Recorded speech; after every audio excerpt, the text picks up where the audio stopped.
This program features live coverage of an African safari and may include animal kills and carcasses. Viewer discretion is advised.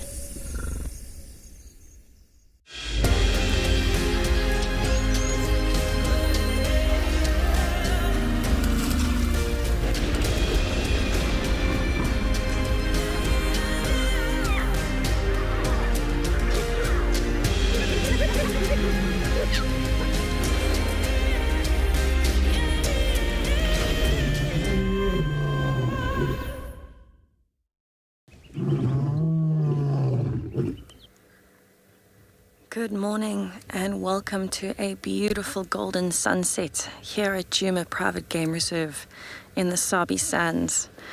My name is Tessa. I'm going to be your guide on safari here this morning. Behind the camera we have Hippo, and we are really excited that we can actually see a beautiful sunrise this morning. It's a lovely day. It's still a little bit chilly. It's about 14 degrees Celsius, but it seems that the clouds are disappearing and we have a wonderful new day promised ahead of us. So I'm very excited to see what we can find you. Please let us know what you're thinking. If you have any questions or comments, please get hold of us at #WildEarth on Twitter, at FC on YouTube. If you're under the age of 18, you can pop us an email on kidsquestions@wildearth.tv, or you can register on the WildEarth website. Head over to the live safari page and you can submit your questions there. We'll be very happy to hear from you and to answer your questions. Our plans for the morning: I am hoping to find another leopard this morning. I'm going to go down and see if I can find Shasha or Maribs, one of the young boys. And I'm wearing my lucky elephant earrings, so I feel like I've got a good chance this morning after yesterday's sighting with Mulwati.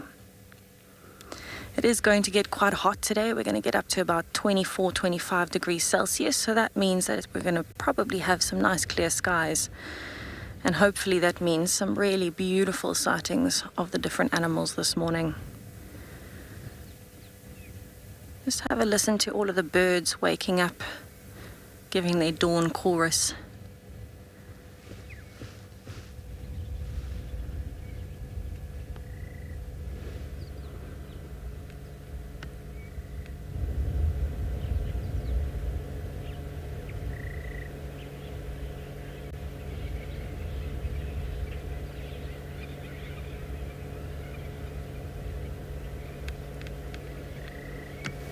So today is actually spring equinox.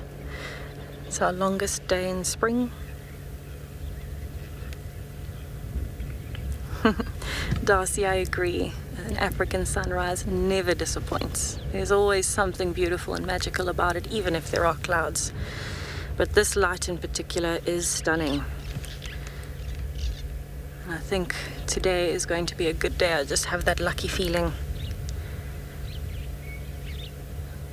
The sun is definitely starting to rise earlier and earlier, so we're moving steadily into spring. And I'm quite excited to see what that means for the animals with all the fresh blooms coming out. Hopefully, because it is still nice and cool, we'll find you some predators early in the morning. I'll also be very keen to see some buffaloes and elephants. It's always a pleasure spending time with any animals, but I haven't seen buffaloes in a while, and elephants are just magical. Right, so what I'm going to do is head down towards Twin Dams. And I'm hoping to find some nice fresh leopard tracks. Let's see how it goes.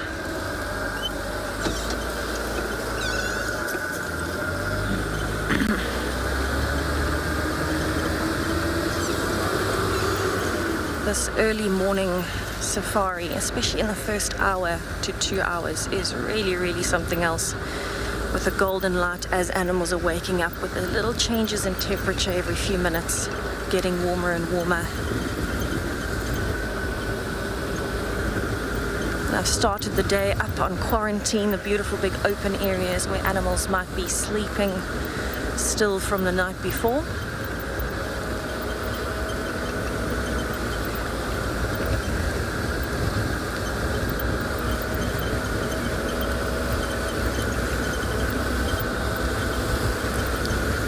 So while I carry on down towards Twin Dams, let's have a look at what the weather's doing for our different locations this morning.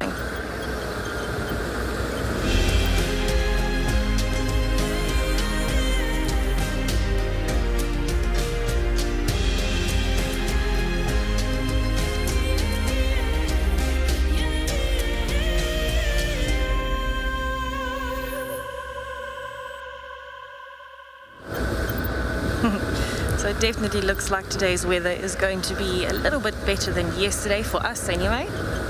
Not as cold and wet. But there's definitely still an icy wind blowing. So that's actually a really good thing. It means that the predators might still be active for quite a while this morning. And things like elephants should be active all day.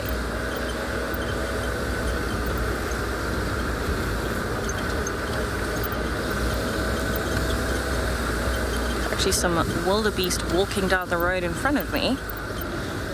I'll get you nice and close, see if we can get a good picture of them.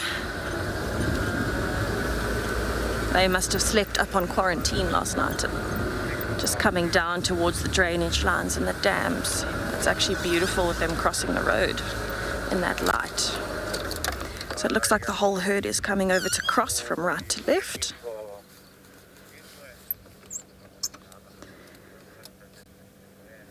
And this is definitely some of the best light, especially for animals like wildebeest that have that little bit of a mane down the back of the neck and underneath the chin. Look how the golden light catches it.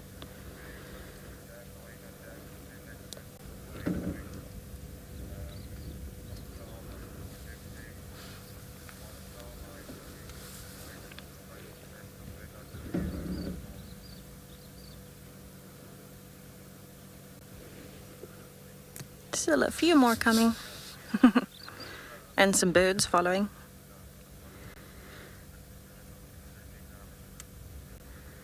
So these blue wildebeest would have been sleeping most of the night in a little huddle.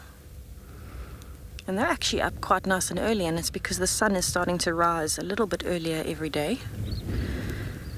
And so what they're probably trying to do is, because it's quite windy up on quarantine, they might be heading down towards the drainage line or close by, where it'll be a little bit more sheltered for them.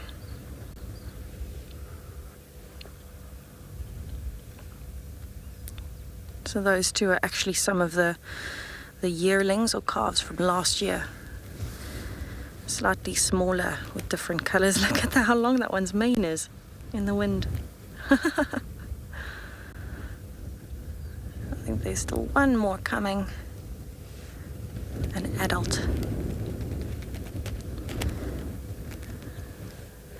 Hidden. Ah, there it comes. Coming quite slowly. Oh, two. All right. It's so lovely to see her big belly. Spring is always such a great surprise because we know that all the herbivores should be pregnant, especially the predictable ones like these impalas. All of the smaller herbivores.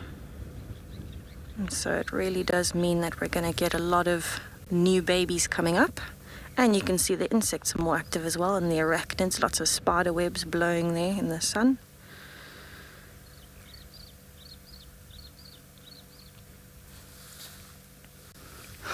Those two really are taking their time to come across the road. So that just shows me that they are nice and relaxed this morning, that there aren't any predators right here. Otherwise they would be very strict about sticking to the herd and not falling behind. This is why I love that golden light, that fresh pop of green.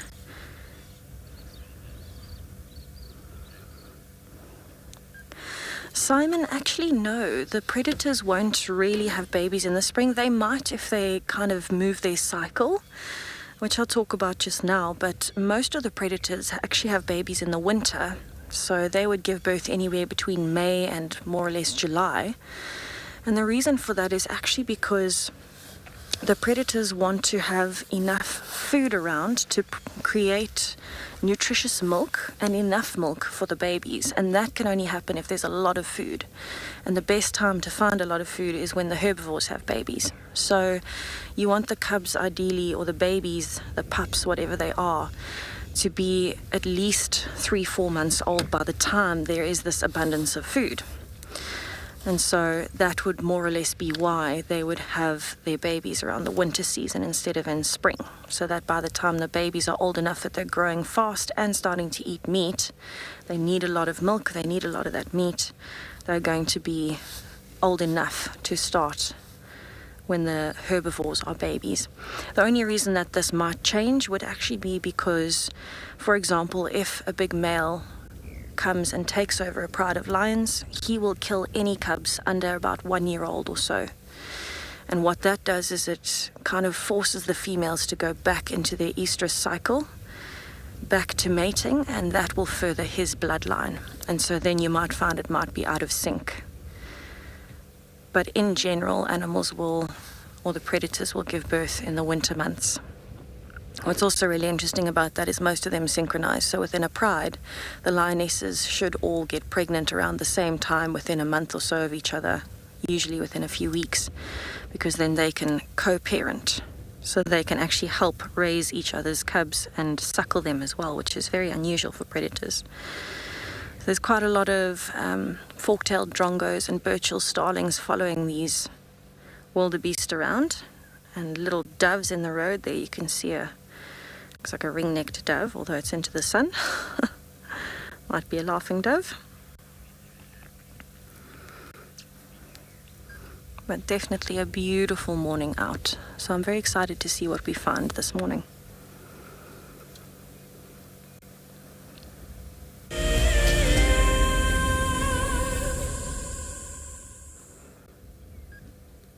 Alright, so I'm actually just watching this dove that's looking for food early in the morning. Very typical for it to be on the road. And so this is actually a great indicator for us of when animals have moved during the night, because if there's a dove's tracks over a predator's tracks, it means it was definitely towards middle of the night, early morning, or sometime overnight, and not early in the morning when the light is starting to come up, because these doves will be the first things that come down and walk across the road usually. You can hear quite a few birds calling. The dawn chorus never disappoints.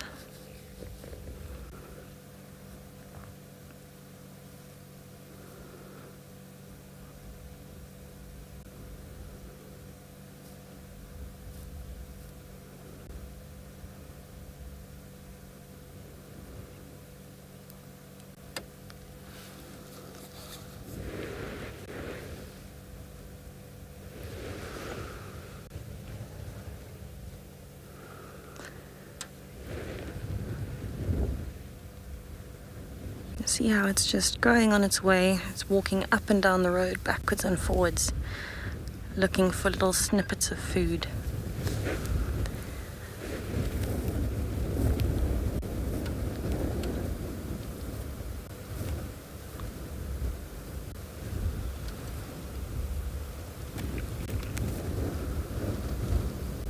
I can imagine the dove must be nice and sheltered compared to a lot of the other birds this morning, because they spend most of their time, and it's been joined, most of their time on the floor, which means they're more out of the wind.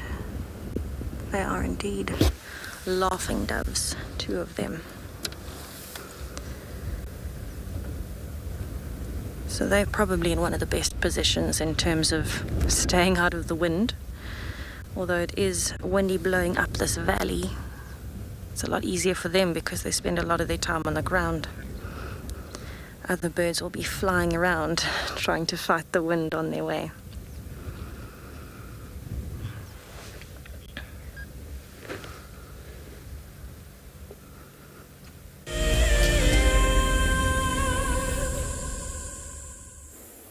Guten Morgen, bonjour, dumela, avusheni, goeiemorgen, and good morning from wherever you're coming from, or good evening from wherever you're watching from. My name's Mike Anderson, behind the camera is BK, and we are sitting here at Eco Training's Pridelands Conservancy, where we've climbed up to a big rocky kopje that's called Sentinel Hill. To see what's up here. I've actually never climbed to the top of this hill before, and I found something that I've not seen before here on Pridelands, which is evidence of rock hyrax. Check this out.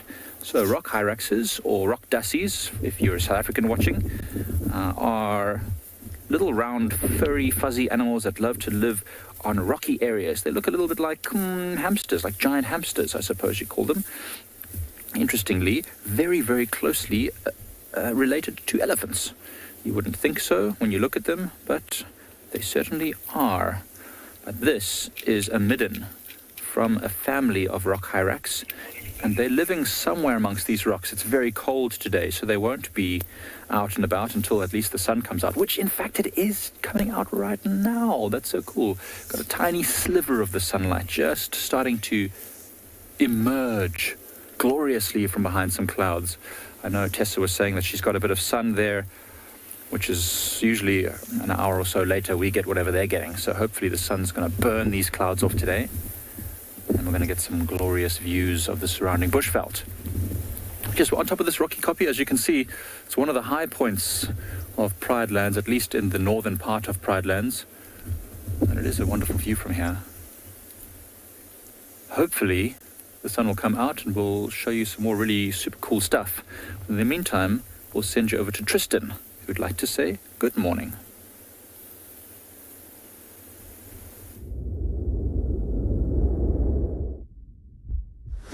Well, let's hope so, Mike. It is nice to see the sunshine. We just need the wind to drop, and then we'll have perfect conditions. Anyway, it's time of the day for me to say good morning. My name is Tristan. On camera, I have got, you guessed it, Morgan. Hey, well, that was very cheerful, eh? Right. How much coffee have you had this morning already? 2 cups? And you haven't spilled a drop yet? No. Sure. No wonder the sun is shining. There's a change in fortune for Morgan. Generally does not do well with coffee in the mornings.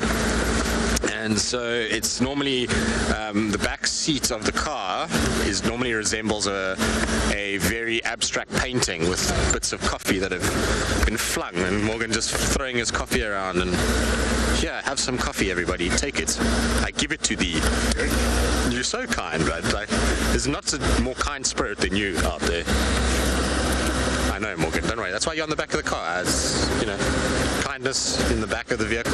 Kindness in the back of the vehicle. All good. All right. Now, to talk about some more serious things, I'm going to be heading north and west. There's an impala. Actually, there was a couple of impala that already crossed, but my brain only just registered. Now, don't laugh, Morgan. I haven't had coffee this morning. Not that I drink it, but, you know, I haven't had any. So, yeah, we're going to check around, see maybe old Tortoise Pan, and Kara, you know, Shadulu, any of them, maybe they're around. This western side has been very good to us of late. We've seen quite a lot, and I've got my best leopard spotter on the back here. Morgan, every time I drive here with Morgan, he's like, oh, leopard. So we're going to try and see if we can find one up this side. If failing that, anything this morning will go. I'm pretty happy to try and maybe find some ellies, spend some time with them. So yeah, we'll see. We'll see what there is and what we can find. Impalas are looking far better than they did yesterday.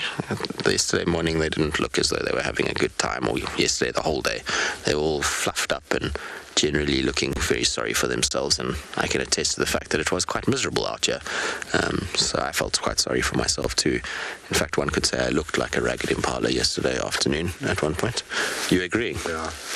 Listen here, Mr. Camo Pants.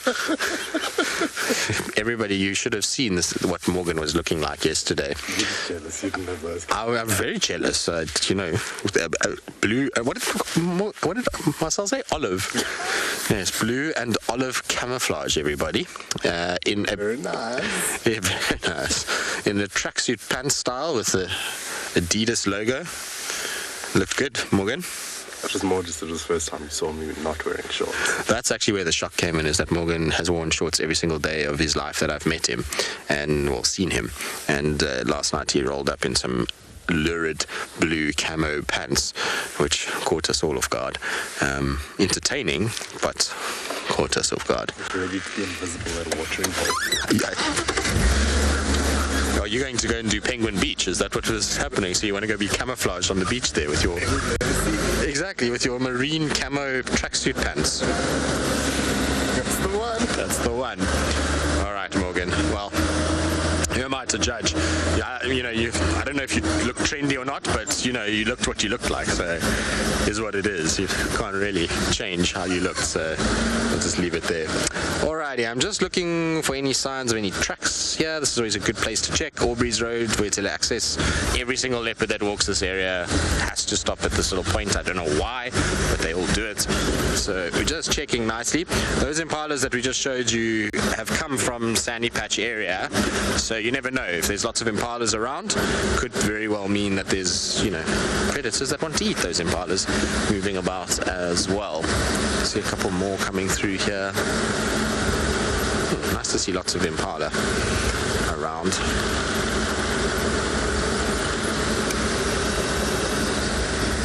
Liam, 100%. They are huge. They're getting big now. I'll try and find some for you to show you, but yes, definitely can see that the impalas are getting pregnant. Their stomachs are starting to swell nicely now. And also, if you see, unfortunately, when they're, dogs or leopard are killing these impalas, lots of them are pulling fetuses out. There's been a few pictures and videos of it. It's not something most people want to see, but it is the reality of the existence at this time. Those pregnant impalas, when they start to show like this, are starting to get heavier and a little more sluggish compared to their normal selves, and so the predators will actually target them at this time of the year more so than they'll target any of the others. It's quite a cool thing with impalas. Well, not cool, but it's quite an interesting part about impala life, is that their numbers and the sex ratio is completely balanced due to the fact that different parts of the herd are hunted at different times of the year. So during the rut, it's a very heavy male bias in terms of death, and then in the pregnancy phase of the impalas, which is after the rut, obviously, then it's female heavy, and then when the little ones are born, it's pretty much a 50-50 split. It's anything and everything gets killed. Morgan, are those lion tracks? Oh, come on, Rusty. Rusty sometimes doesn't like to go into reverse. Those are lion tracks. Let's just see if they're fresh or not. I'm going to just quickly have a check and see if these are actually even worth following. Doesn't look like it. It looks like they're old. So we shall carry on and see what we can find.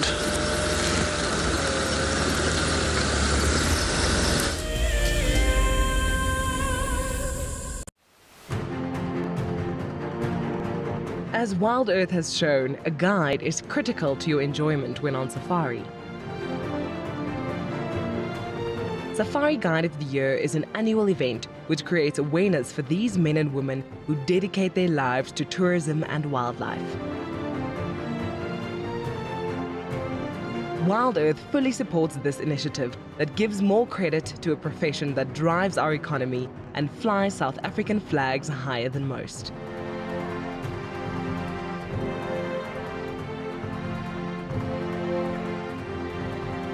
In the lead up to our live award ceremony, where the Safari Guide of the Year 2021 will be crowned, we are inviting all our viewers to join us for a special fireside chat.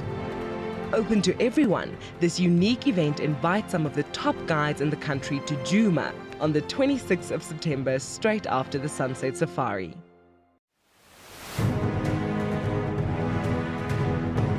Being nominated to the top 5 and finally being here, for me, it's an achievement. Tracks, I believe I did quite well, and the walk. And sometimes you often drag their feet forward. The storytelling as well. So yeah, I think that's where I see my strongest point. And then, that was the opportunity of the scraping. I say the bedding and the call, definitely, for me, it was quite a big challenge. Guiding is not all about the award that we have had, but in sharing the experience and continue to do what we have passion and love.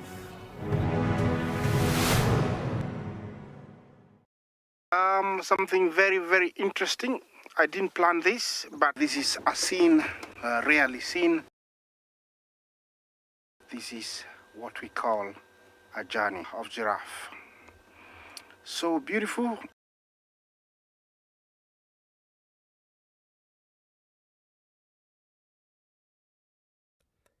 Tune into WildEarth every single day. It's in your nature.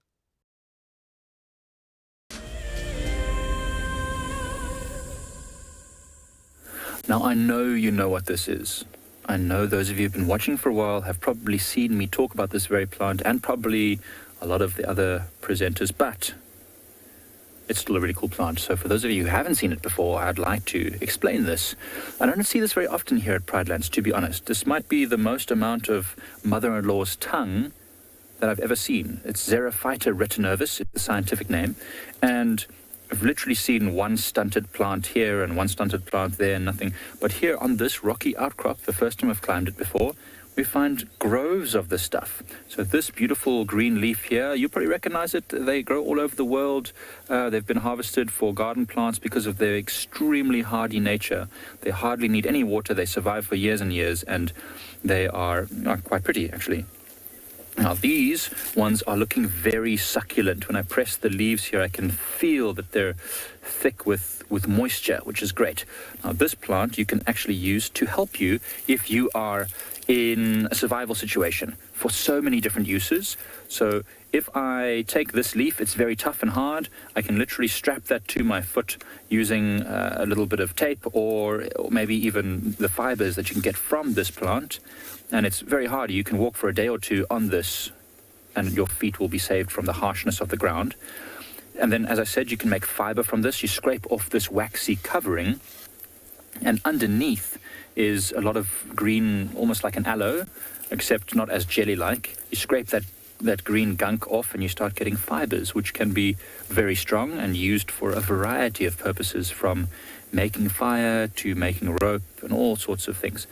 And then the last and probably most important aspect of this plant from a survival point of view is the fact that just here, under the surface, we can't see it, but there are roots that look just like, oh, that's very sharp, ouchie. That's not a good thing to happen first thing in the morning. It's something extremely sharp there. There it is.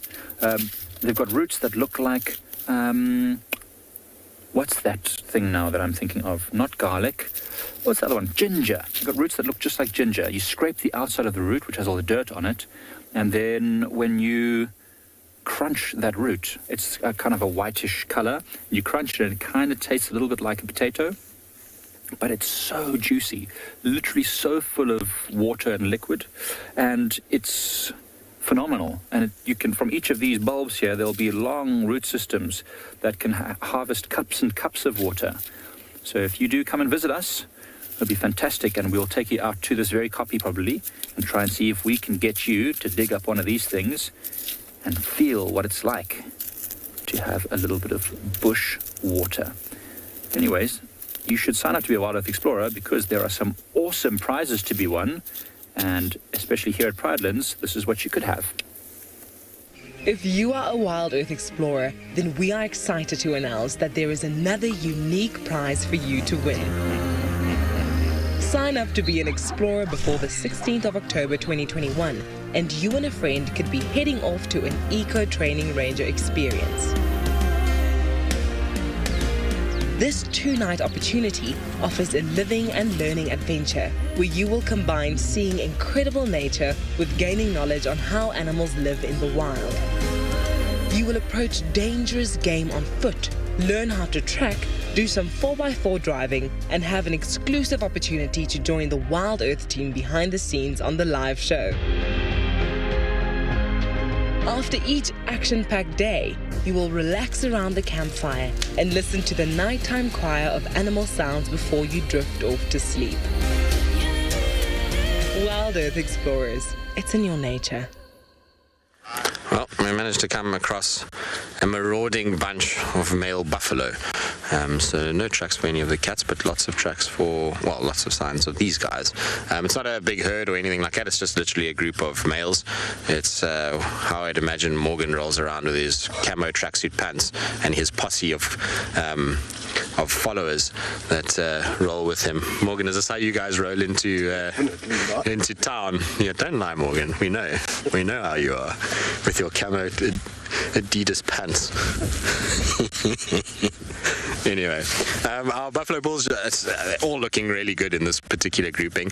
I would not want to be any lion that tackles these guys. These guys are all looking healthy and strong and big.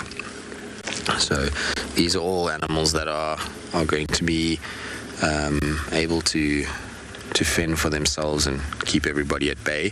They're not none of them look as though they're limping or anything like that. And it's probably just a split off from that big herd that we've been seeing.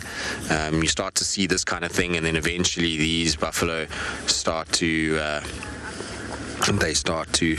well, he's going to, yeah, that's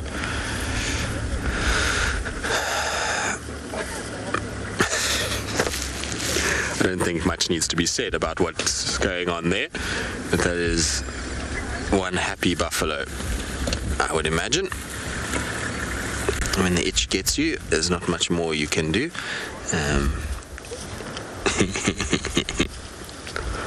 Classic.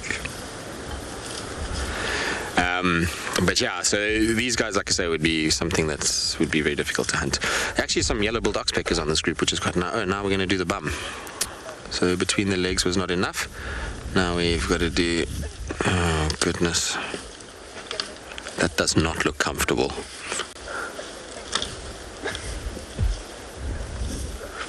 Morgan, it looks like you're on the dance floor. Two left feet, eh? Or you? Talk about yourself. Probably. I mean, it's not a lie. You know, the saying "white men can't dance" is pretty accurate, actually. Well, particularly down in South Africa. Interesting. Not looking in the mirror right now. Eh? I know I'm not looking in a mirror. Don't worry, buddy. Although James Henry always used to call me a buffalo. I don't know why. He's like, I didn't know whether to take it as offensive or not. I was always kind of on the fence about it, but he did used to tell me that I was one. I certainly don't do this, though. I can tell you that much. No. Bush willows just don't seem like I say, the most comfortable thing to rub one's behind on. Of course, there's a function to all of this rubbing, and that is to clear it of any ticks or any potential parasites and basically ease any itches that have taken place. If you've ever been zapped by a tick, you'll know that it does itch quite a lot. And so if you're a buffalo and you've got an itch, I suppose this is the best way to scratch it. They don't have fingers with fingernails to be able to scratch. So, I mean, not that you'd want to be scratching there, but, you know, that's a whole different story. Jake, that is a very interesting question. I would imagine yes would be the case, but I'd also imagine that it would be very uncomfortable to get a splinter to the backside. So I've never seen one react to scratching and be like, oh wait, that hurt. So I don't know, but I suppose it's possible. Surely. Although actually thinking about it, the branches that they generally scrape on are very, very smooth. You're kind of either rubbing up on those small little trees that are quite pliable with bark on them, so you won't get too many splinters there, or they're finding like well-worn old stumps that also again have smoothed out. They don't have any jagged edges. So I think the risk of splintering from that is pretty small. But, you know, these guys live a hard life and they, you know, hit each other with horns and all kinds of other things. So maybe a splinter just means nothing to them. They don't even feel it. Not like us, you know, with our little soft skin. And we tend to feel pain a lot more than I think a lot of other animals do. But they're slowly kind of moving towards Samambili.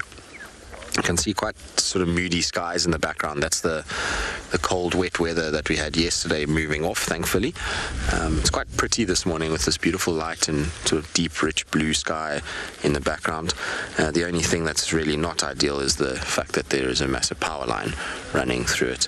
That doesn't really evoke much confidence in what's going on.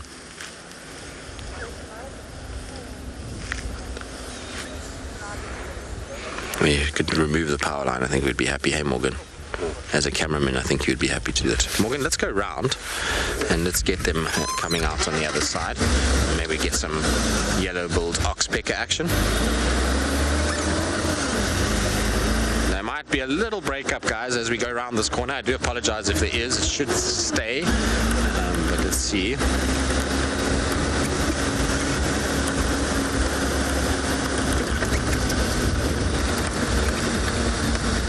There's a Simambalai vehicle too. Love being on the boundary. My favorite, Morgan. You can tell. I mean, I know.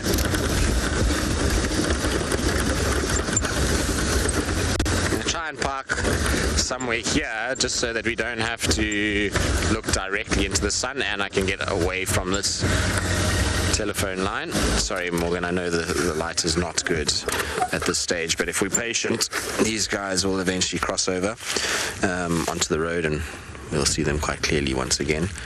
You can see they're kind of just in this little brushy thicket. Doesn't seem like anything's trailing them. They're fairly relaxed. They're not really sniffing the air very much. They're really just kind of feeding and going about their business.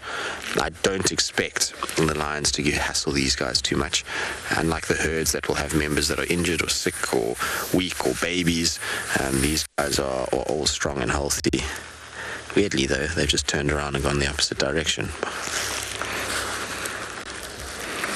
For some random reason.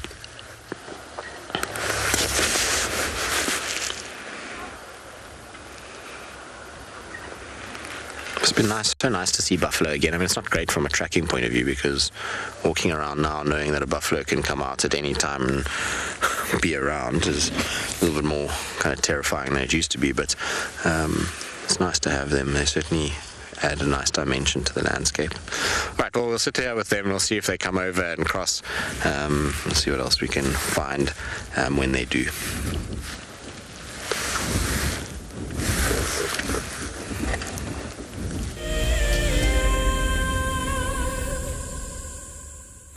We thought we'd take a moment just to appreciate the coming of the beautiful and glorious sun after a few days of cold and windy weather. Hopefully, by this afternoon, it'll be lovely and warm once again.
This time of year, it's actually a wonderful opportunity for us to stand up on high areas like this, looking down onto the bush that's relatively open because of the fact that it's so dry. So it's great for us to see animals moving around.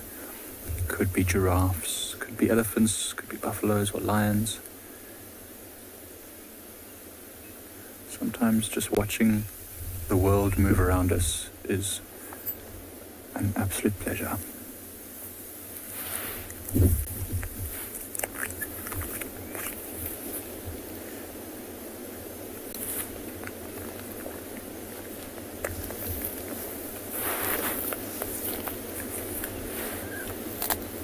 I do hope you enjoyed this little moment of silence with us.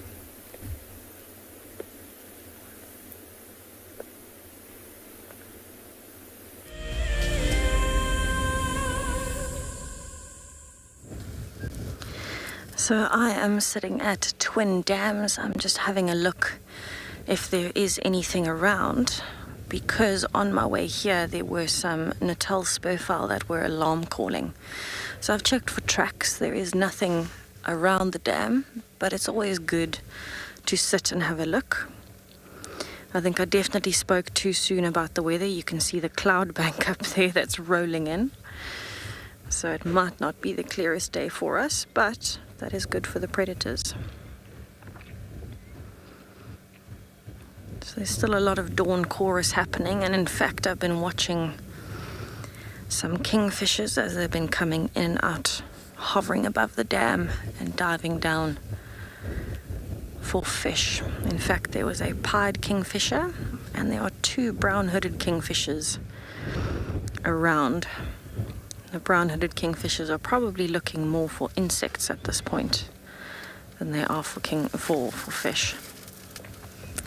They have actually moved to the opposite side, so they've gone down towards the little mud wallow as opposed to this big dam. But have a look at that cloud bank. You can see very nice light for photography, very golden light on the floor, and dramatic storm clouds in the background.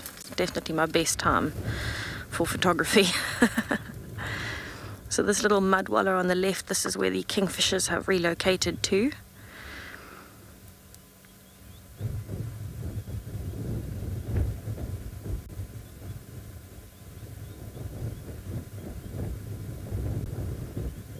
There's actually a brown hooded kingfisher sitting down there on the branch.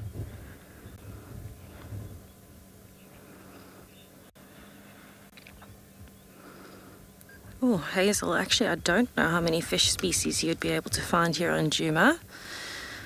I'll have to try and find that out for you. I should imagine it's quite a few though, because you'll have quite a few different species of freshwater fish that you would find around here.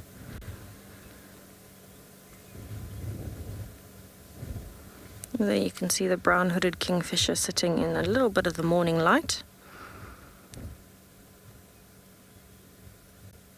It hasn't left its perch yet. In fact, the most active of them has been the pied kingfisher, which is sitting just opposite it.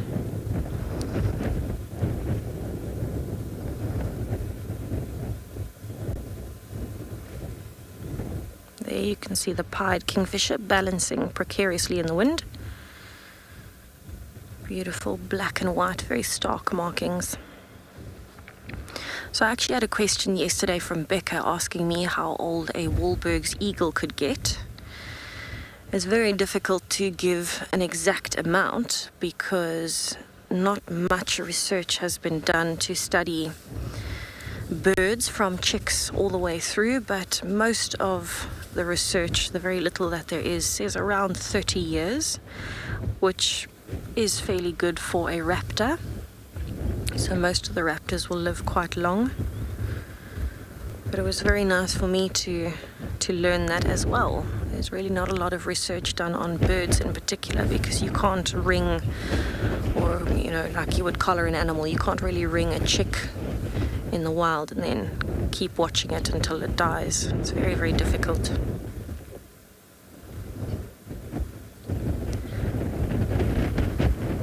You can see that brown-hooded kingfisher is being blown around as this wind is picking up, but watch how its head is staying still.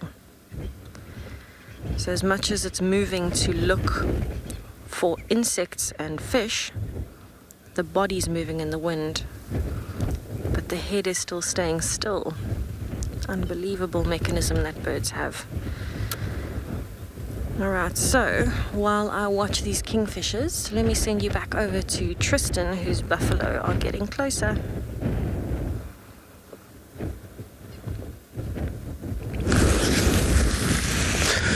While Tessa sticks with her birds, we've stuck with our buffalo, and well, they're doing buffalo-y things, which is eating, shoving each other, scratching,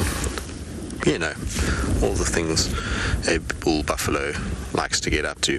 I mean, they're not just the most exhilarating creatures out here, in terms of the way they go about things, until such time as they are, which is when they either fight with one another, which is just crazy. I've seen a buffalo fight before, which was madness, or if they're being chased by lions and chasing lions around, that's often can be complete chaos too. I remember the one time actually I was sitting at Lion Sands and I was watching these two buffalo and they were just chewing the cud on the edge of the waterhole, and it was all very relaxing and very chilled and nothing was really going to happen. And you know, you're sitting and it was, I can't remember, I think it was like first drive, maybe it wasn't, it's a long time ago, but we're just sitting admiring the buffalo and chatting about them and you know what they were doing. And the one buffalo stood up and started to stretch, and I was like, okay, well, they're going to move off now. And the other buffalo was still lying in the water, just chewing its cud and doing its thing. And all of a sudden, this buffalo just lost the plot, the one that stood up, and it ran and like smashed into this other one, and all this cud came flying out of its mouth. It was like one of those massive NFL/rugby hits that you see where there's just, you know, person goes horizontal and flies backwards. This poor buffalo like got smashed into the water. Like I say, the rumen came out of its mouth. It was the most bizarre thing I've seen. And then the other buffalo walked off as though nothing had happened. It was very weird. Just wanted to suggest to that buffalo maybe not hang out with that guy anymore. Bipolar Bob, the buffalo, was maybe not the best friend to have out there. Although good in if a lion came along, I reckon. Bipolar Bob, the buffalo. I think that would be a great name, actually. Anyway, you can see they're crossing over now. These guys are probably quite hopeful that they're going to head to a pan called One-Eyed Pan, but their hope is going to be well and truly crushed when they get there and realize that there is zero water for them. That pan is dry now. So the next available water will have to be Simamili Dam, which is quite a long way from here. So they're going to have a fair walk before they get there. It's common not to see females in a herd of, in groups of buffalo like this. So what's happened is probably the females and the herds have been moving around, and obviously in those periods there's a lot of activity as well as a lot of predation that's taking place. So you're getting lions that are causing a bit of havoc. And so when that happens, you're going to get a situation where the bulls are often going to defend the herd, and they're going to split off in a little small group of bulls, and they're going to try and keep the animals from the rest of the herd from getting hurt. And then once they split off, then they'll just go and find water and food of their own, and that wants to go in front of us, so it's fine. So they'll go and try and find water and food of their own, and they just kind of form these little bachelor groupings, and slowly but surely these ones will drop off and they'll rejoin, and it's kind of quite common to see male herds like this. Alright, so we're going to carry on. We're going to go see what else is out there and around. We'll go check maybe down towards Treehouse Dam, because a drive with Morgan would not be complete without a Treehouse Dam segment. And so while we go do that, let's send you across to Mike on Pridelands.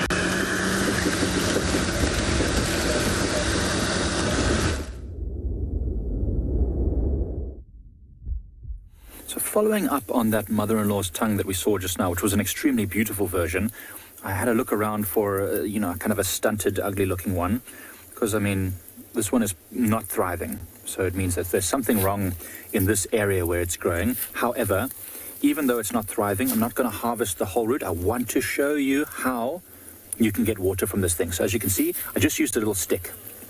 Just use a little stick to excavate around this root, and you can see the plant there coming out. Just down here, the root goes twisted and gnarly to a little clump there, and then it continues on here, and the root continues all the way, probably quite far. In fact, I'll show you how big the root can be, and this is not the whole of one plant's roots, but there's an old dried one. You see that? There's an old dried mother-in-law's tongue root that goes down here. This one is no good anymore for anything. Even the termites don't even want it. But that's just how long one root of one plant can be. Okay, but let me put this away.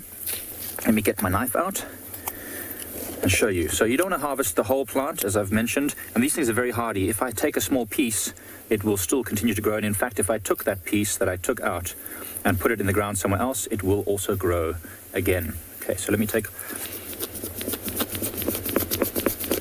just there. Oh, goodness, it's quite a tough one. Probably not doing my knife any favors here. Cutting into this thing. Okay, there you go. Separated from the plant. Now I must just use this stick once again to dig underneath there. It's very hardy. Growing amongst these rocks here, does not want to let go of the ground. Ooh, wow, it's really stuck in there, so much so that it's even defeating my stick. I mean, this custom-built stick, designed directly for this purpose, does not want to dig out this root. Oh, that's why the root is growing even underneath there. There's more attached over there. Ah, there we go. Now we've got it. Okay, cool. So there's a little bit of mother-in-law's tongue root, and as I mentioned before, it looks just like ginger. I don't know if anyone of you at home cooks. I'm sure many of you do. I'm not a great cook myself, but I do know that ginger looks somewhat like this. Then what you can do is you take your knife and you simply scrape off that outer covering, just like this. You see that? Getting off all the dirty bits, which we don't really want. Now, I can guarantee you that it's not going to taste like your delicious spring water you're probably sipping on at home right now. However, in a survival situation, this is going to save your life. Okay, so you take the knife, I'm just going to cut off that dirty outside part again. And I'm going to take this piece, and I'm going to cut to make it a bit easier to chew it. Of course, you don't need to cut it and do all the stuff that I'm doing. You can literally use a stick to clean this thing. Okay, so there I've got my little piece of mother-in-law's tongue. I'm going to pop that straight in my mouth.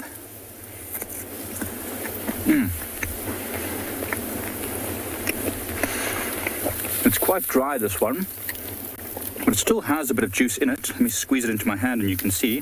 In fact, I'll use my plier. I was always told by my mother not to talk with my mouth full. I mean, it's fleshy, but this one is not producing as much liquid as they normally do. That's probably why it looks so dried up and desiccated. Let me crush it here. You can see, look there, on the rock, a little bit of moisture. Not as tasty as I've had before, but I definitely feel the moisture in my mouth. So if nothing else, it keeps my mouth nice and warm, moist, so that I could continue going on.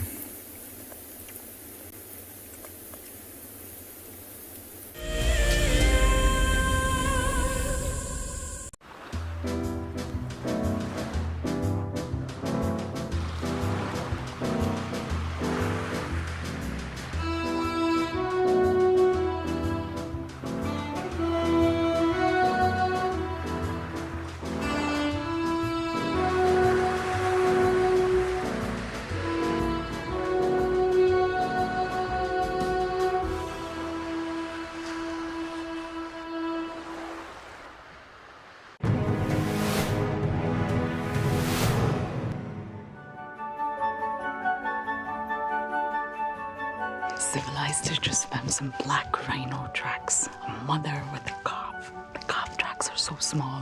They're somewhere here in this area, but it's too dense to walk this way. So we're going to walk around where it's not so dense. Let's hope we get lucky.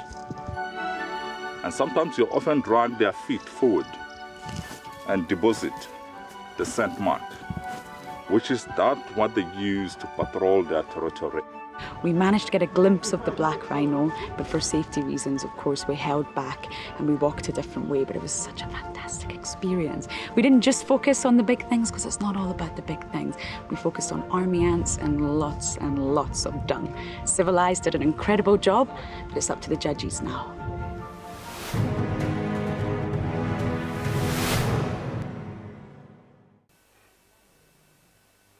This is a battle of two great carnivores of the African wilderness. Whew. Whoa! You don't want to be under those jaws. Definitely, this round goes to the lion. Look at that. Fantastic. Expect the unexpected here on WildEarth daily. The bushwalk feed allows the camera person some creative license. This is my favorite style of shooting. you have to be mentally and physically prepared. You're shooting handheld in some very strange and contorted positions, always with a straight back, often in the squat position, low to the ground. The creativity comes down to the relationship and sync you have with your presenter. The more you understand each other, the more you'll be able to tell the story seamlessly.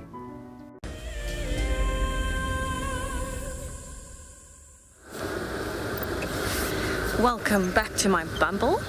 I am on a mission to look for a leopard, and so I'm actually coming to where Shasha was left yesterday with Tristan.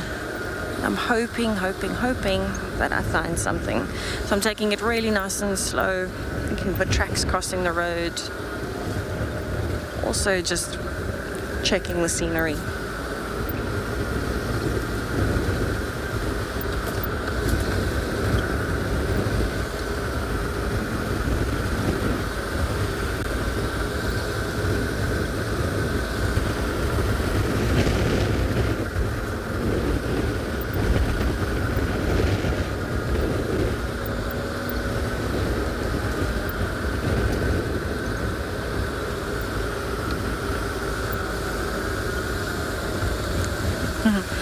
Violet, big herds of elephants might scare away some predators. Leopards and things like that will just go into hiding. They'll find a nice little cozy spot where they're comfortable. Lions, though, if they do come across them, they will chase the lions. It doesn't necessarily mean that the lions are completely going to leave the area, but they will move to an area where they won't constantly be disturbed by the elephants. And the reason for that is because lions can actually predate on elephants, and elephants know that, so they will go out of their way to push lions until they've left the kind of comfort zone, if I can put it that way. But it doesn't mean because there's a big herd of elephants that you won't find any of the cats. It just means you might have to look a little bit harder or move slightly further away, but still within the general area. But it's a good question because I think it would also change on, depending on specific situations. If, for example, it's a very big herd of elephants, 50 or 100 elephants, and there's a decently sized pride of lions, you might find that with the increased backup with the elephants, that the lions might actually leave the area altogether.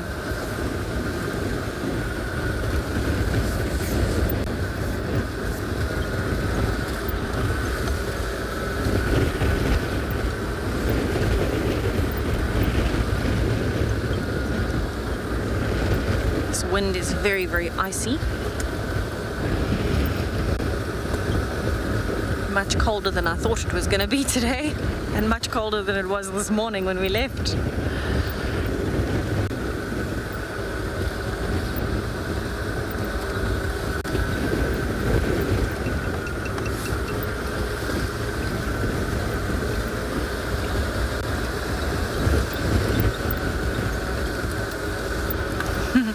Oh, and yes, animals can have twins, the herbivores like impalas and some others.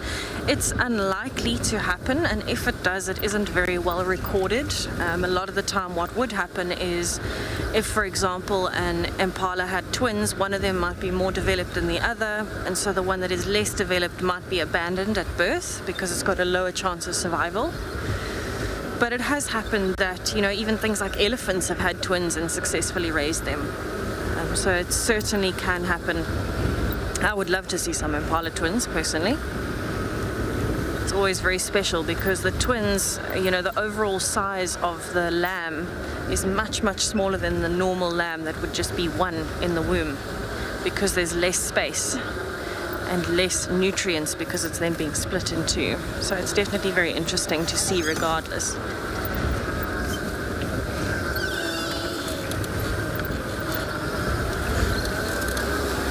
Actually heading towards the dam just to see if there's anything that might have come down. In my mind, where Shasha was last night, he was very close to a drainage line, and he might have actually moved towards the dam area because the drainage line cuts on my right here and comes straight back around towards the dam, and that's where all the tallest trees are. It's where the best greenery is for prey species, and it's nice and sheltered for Shasha.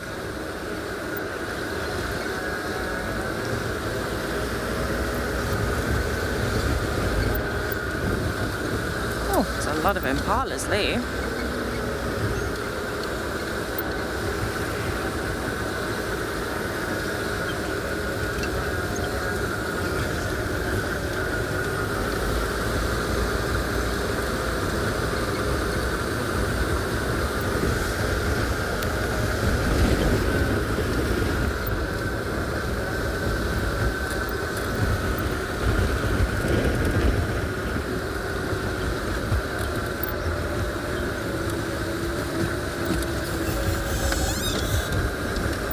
So I actually just want to show you the waterbuck. Safari Kitty, I actually have been lucky enough to see pangolins in the wild. I have seen, I think, 5 now. And it's been very few and far between with all my time spent in the bush, but absolutely incredible to actually be able to see a pangolin in the wild. It's not something I ever thought would happen, so I was very excited about it. Quite a few of the sightings were actually quite long sightings, which is amazing. Good to see it moving around and feeding. They're actually a lot bigger than I thought they would be. A pangolin can get up to like 1.5 meters long from nose to tail. Much, much bigger than I ever thought they would be.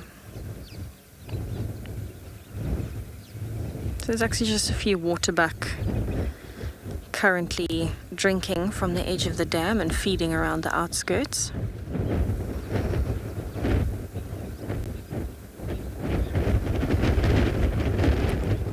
Just lovely to see a group of them together. Most often, you know, you'd see an occasional bull here and there, but you don't often see them all together.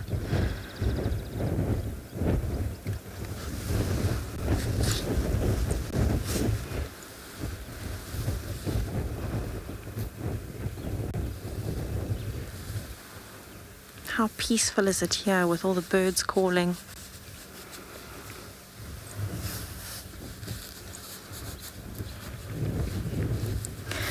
Luna, you're 8 years old. Thank you so much for your question. The waterbuck are called waterbuck because they spend most of their time around water holes. In fact, one of their main defense strategies is if there is a cat running after them, they will run into the middle of the dam, or even if the wild dogs are chasing them, they'll run into the middle of the dam or a water body because they know the predators don't necessarily want to get wet. So it's quite a good strategy. The only problem with it is if you have a very persistent predator, you'll have to stay in the water until they lose interest and move away. And then you've also got to fend off things like crocodiles if there are any in the water. But they will spend most of their time very, very close to water bodies. And so that's where the name waterbuck comes from. Definitely the most consistent of the herbivores in terms of spending time at watering holes.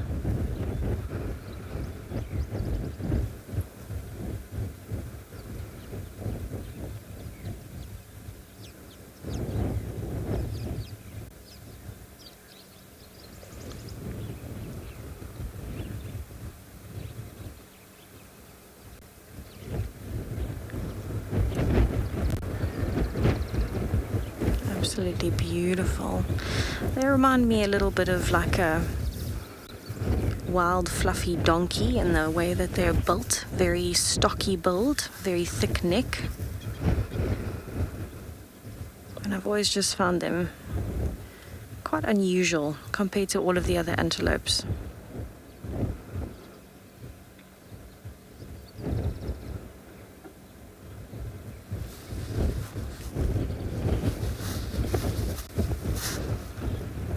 So I'm sure these waterbuck probably live very close by. When they go to sleep, they'll probably just move off a little bit from the dam and sleep during the night, and then come back close to the water during the day every day. So I don't think they would move too far.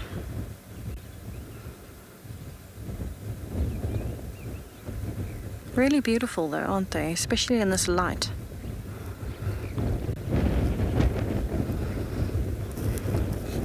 Maeve, yes, that white ring around the bum of a waterbuck is something that every waterbuck will have. It's a kind of characteristic marking of a waterbuck in particular, and it serves a very important function. If there are lots of waterbuck together and a predator comes along and you've got to run, the white ring is the thing to follow when you're a little baby. You follow the white ring that is mom's bum in front of you to make sure you don't lose the rest of the herd. So it has a very, very important function. You can imagine it must be very, very scary to be chased by predators when you're young, even when you're older. And so being separated from the herd is the last thing that you want. And And so that's the standout feature that would stick out to any waterbuck to follow.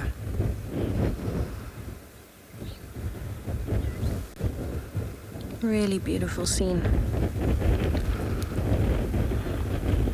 Right, so I'm going to spend just a few more minutes here and then I'm going to head on and see if I can find Shasha.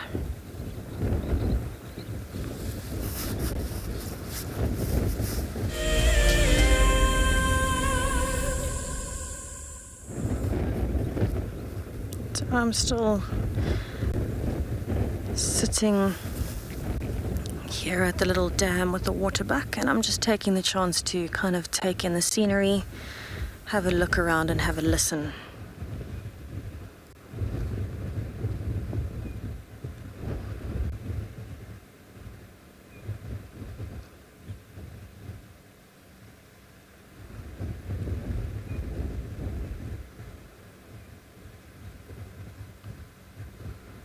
It's always such a pleasure to be able to spend time with animals as they go about their day, especially at a watering hole, because you might see interactions you don't normally see, but you'll also see them really doing everything that they need to do at a water hole. You'll see them drinking, you'll see them feeding, because this plant life is a lot more nutritious.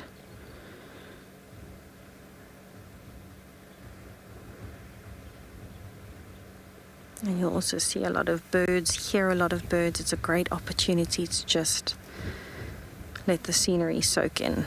You can see some impalas joining.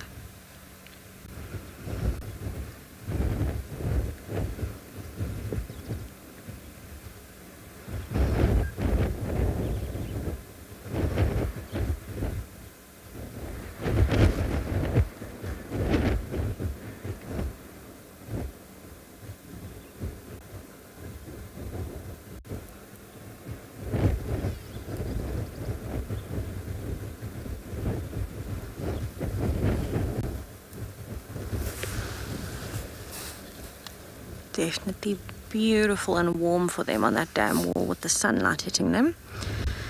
Although the breeze, I'm sure, is quite heavy on that wall, a little bit raised up from the rest of it.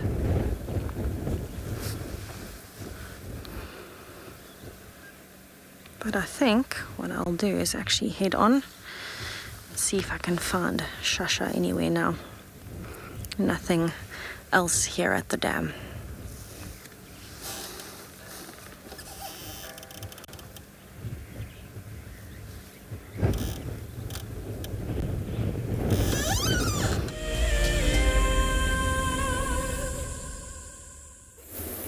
So we thought we'd talk about how crazy animals can be sometimes. Now we are up on this big rocky hillside. Hi everyone. What are you doing here? I didn't think you were joining us, but hey, how's it going? We're up on the top of this rocky hillside. As you saw, we were looking at mother-in-law's tunnel, all sorts of stuff. And as we walked, all of a sardine, I saw elephant dung, buffalo dung, and hyena scat.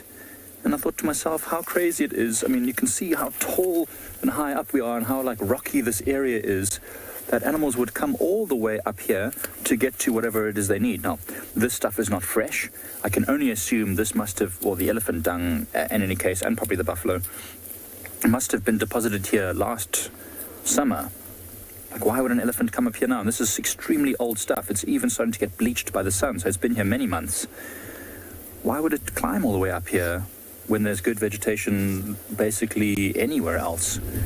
Sometimes they do what they do. I mean, there could be specific types of herbs that only grow on these rocky hillsides. The buffalo might have been looking for the buffalo grass that grows in these sheltered environments. The hyena that was here was probably looking at finding a den site amongst these rocks somewhere. I think it's so cool how animals utilize areas. I mean, the hyena is kind of understandable. They're very agile. They could have moved anywhere. This, you know, part of their territorial boundary. But oh, Jasper, that's a great question. So there's a number of different ways we can talk about how to identify how old a dung is. Now, if it's still, let's talk about fresh stuff. So obviously, if you see the dung and you can feel warmth coming out of it, especially on a cold and windy day like today, you know it must be super fresh because it would lose its warmth almost immediately. Then it's about how many insects might be on that pile of dung, because it takes about 10 minutes, I'd say, 10 to 15 minutes before it gets kind of busy with a lot of insects, sometimes quicker if it's the middle of summer. And then from there, you start talking about what tracks is there, what else is maybe dug around in it.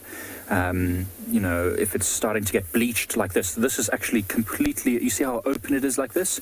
This elephant dung has been utilized by dung beetles. That's why it's so open like this. And then from there, it's probably been kicked around and dug into by birds and other things looking for insects and also the seeds that the elephant might have ingested. So these are some of the ways we can tell. And I mean, this buffalo dung pat is about as hard as a rock. In fact, this is often used when it's like this as for heating. You throw this on a fire and it's so dense that it burns really, really slowly. It almost forms a coal. So I know in parts of, I think, Asia, they actually use this as for heating water, for boiling, even for cooking in some instances. Right? It's amazing what a buffalo pat can do. And I mean, this one is completely dry, even underneath, hard like a rock. And this, once it forms a hard outer shell, the inside can stay moist for a long time. So Jasper, this is very old, at least weeks, if not months old. And of course the hyena dung or the hyena scat is turned white, so that's very old. But I digress. We have spent too long talking about poo. Let's send you over to Tristan.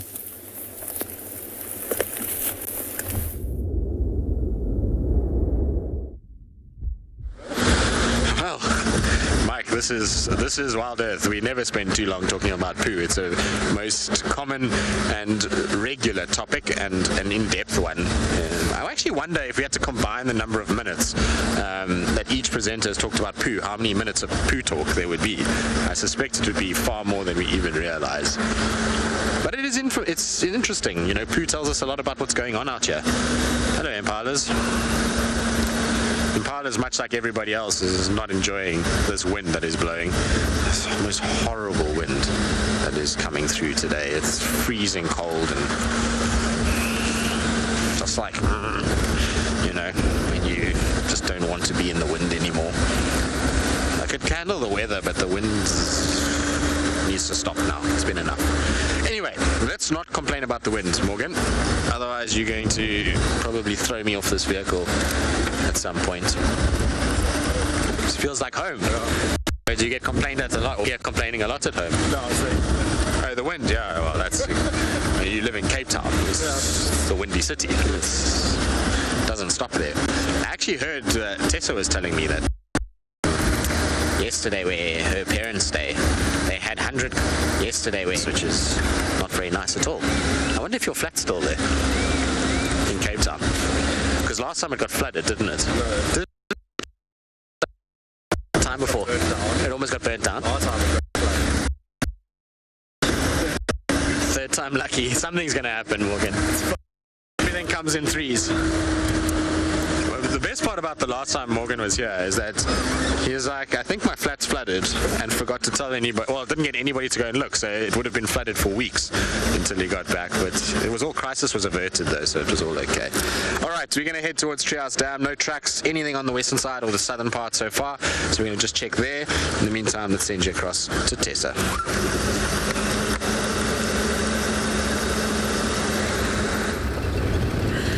I can definitely agree with Tristan with the icy wind. It's not pleasant.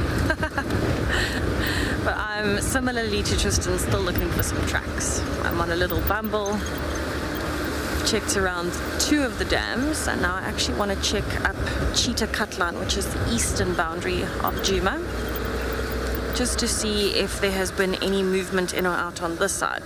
Because what might have happened is, with the predators, it's quite normal for them to move almost in a bit of a circle. Might have come out of Chitwa, back into Torchwood, and then back into Djuma. So that's what I'm hoping for.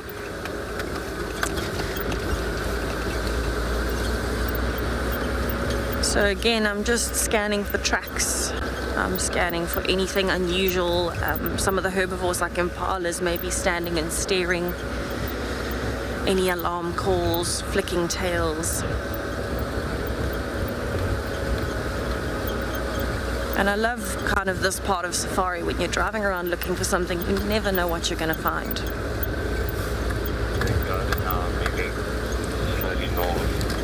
Oh, the hardest track to identify. That's actually quite a difficult question, because maybe it might be more difficult to compare different tracks and tell the difference. Because once you've kind of learned a track, it usually tends to stick. None of them are particularly difficult to identify in terms of the mammals. Maybe some of the smaller things, if you're trying to tell the difference between, you can track field mice and things like that, that would be quite difficult because they are very, very small tracks. But probably one of the differences, if you're not 100% sure, would maybe be the difference between like a large male leopard track and a lioness's track. Could be quite similar. So you've got to look at the spacing between the toes, the overall size. That can be quite confusing. But I would say probably some of the smaller things. You can even track insects. You've got to have quite an imagination on you when you look at a track and try and determine if it's a beetle or if it's something else. It's always something where you're constantly learning something new, because there's always going to be an animal that's done something different at some point. And then you've got to have an imagination to try and figure out what it is. That's a brilliant question. Thank you, Felix.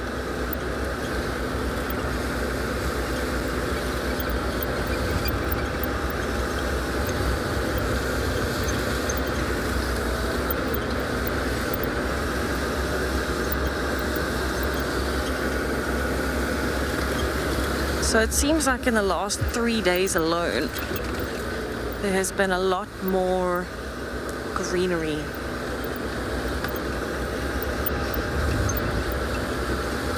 Elizabeth, lions would mostly predate on younger elephants because it's an easier target. You can imagine an adult elephant can weigh 4.5 to kind of 5.5, 6 tons. So for a lion to take that down would be very, very difficult. If it is a heavily injured elephant, I'm sure they might try. But lions would probably go for kind of the teenagers or the young calves.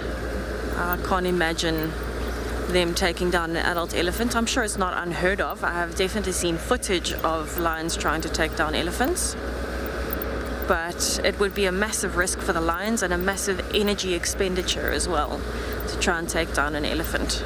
So it's definitely more worthwhile for them to stick to smaller ones that aren't as strong and aren't as heavy to pull down successfully. You can also imagine for a lion, any hunt that it does, any fight, any hunt, any conflict, it has to weigh up it's almost like, trying to balance the scale. You've got to manage, am I going to get heavily injured or is it going to pay off? And is the payoff worth the risk of any injury? If I can get my words out this morning. Apparently my mouth is frozen. So yeah, it's a very interesting conversation to have.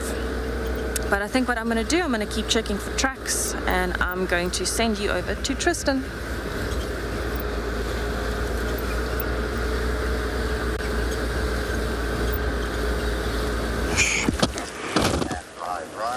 Right, so we've come to Treehouse Dam, and surprised, there's an animal. Morgan, were you surprised? Shaking. I know, me too. But we have some Ngala that we're just drinking. They're now moving off. Behind the vehicle, of course. Wouldn't want to make our lives easy, so they've gone behind rather than in front. Hello, red-breasted swallows. You guys have been busy here. I wonder where they're nesting. They must be nesting somewhere around here, because I keep seeing them collecting mud here. Anyway, our Nyalas are disappearing. They're going behind the dam wall. There's also a Hammerkop here today, and no hippo. Like everyone told me there was a hippo at Treehouse this morning. I don't know why everyone told me there was a hippo here. But as is the case with hippo around here, it's like one day at Treehouse Dam, and then 5 days later you'll see him coming back again for the day and then off. It doesn't constantly stay in this particular waterhole. It's not a really big waterhole for a hippo to be in. I imagine a bit lonely spending every day here, so can't blame the lad for going and looking for greener pastures. Our Hammerkop also looks as though it's a frozen block of ice and doesn't actually want to be too active.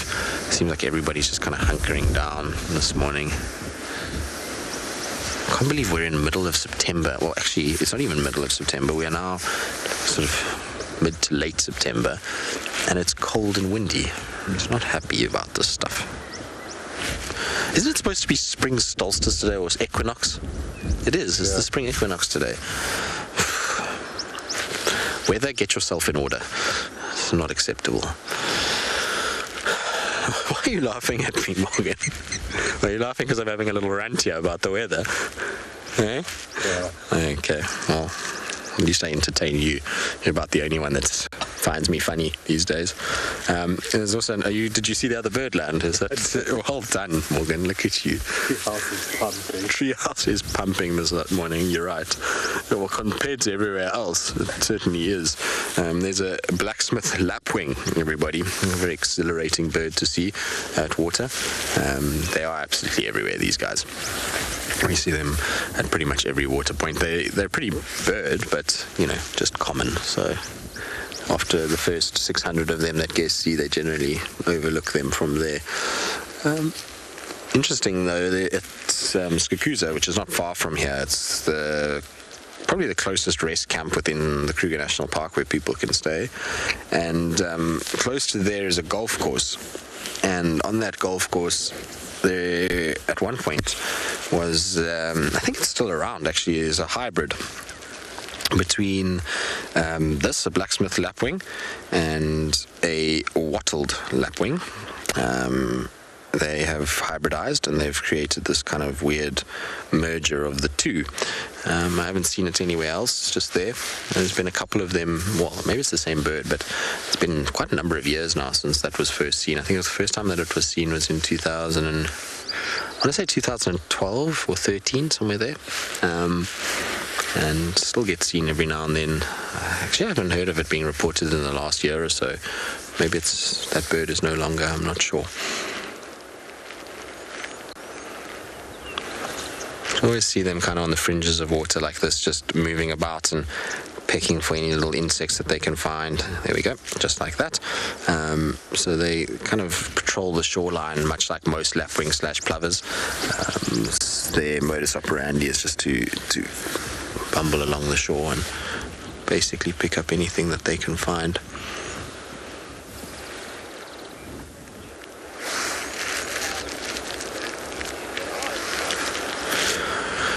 Ruby, so the Sabi sands and bird species, it's ever changing because we're getting new ones all the time. So just give me a second because I have actually got access to a spreadsheet for the Sabi sands, and I just don't know where I've put it. And it's, like I said, it's constantly evolving. So as birds are being seen, so they're being added to the spreadsheet, and we're getting more and more birds all the time, but I don't know what I've done with it.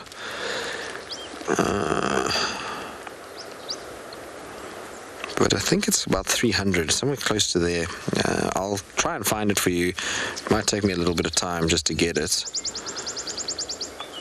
Also, I don't really have any signal where I am right now, so that makes it a little trickier to actually bring it up because it's on an Excel document.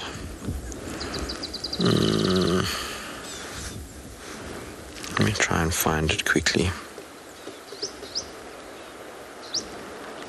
I don't know actually where it is. No, I don't have signal, so it's not going to come up, unfortunately. But like I say, it's basically an Excel spreadsheet, and all the guides that were interested in birds were added to it. And we all kind of add when we see certain things, and then there's rarities, and we have numbers of certain birds that have been seen that are rare, and how many sightings there have been of them. So I'll try to find that, and then I can give you a much more accurate number of birds that have been seen in the Sabi sands. It's like I say, an ever-evolving number, and kind of going up all the time. All right, we'll just sit at Treehouse for a little bit longer, just see if anything else comes down since it's been so active this morning. Never knows what could pop out the woodwork.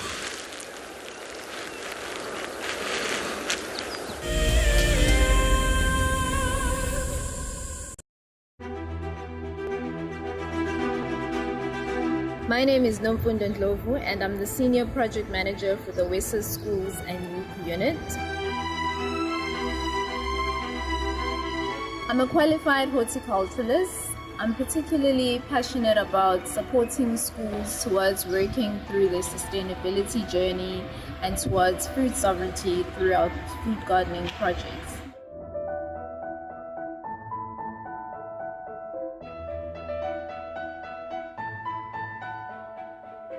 A typical day in my work involves me overseeing our national projects and creating an enabling environment for schools to thrive and succeed in working towards self-reliance and sustainability, and really ensuring that no school gets left behind.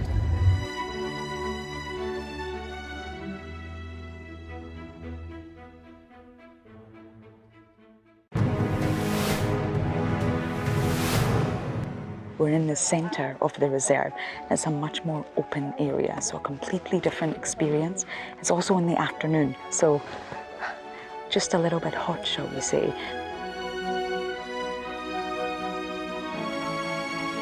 We're following some lion tracks, and then we found the scat of a lion cub.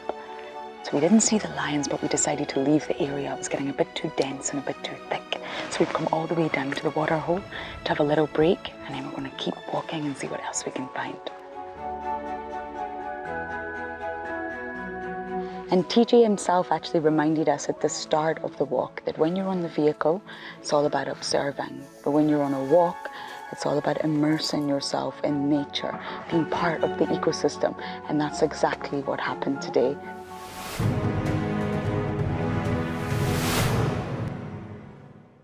Looks like it's a very difficult climb because every time it tries to climb, the ground is breaking, so it slides down. But it's the only one. Look at that. That is the call of desperation with the cub. It's like, what are you doing, mommy? Oops! Oof! Expect the unexpected here on WildEarth daily.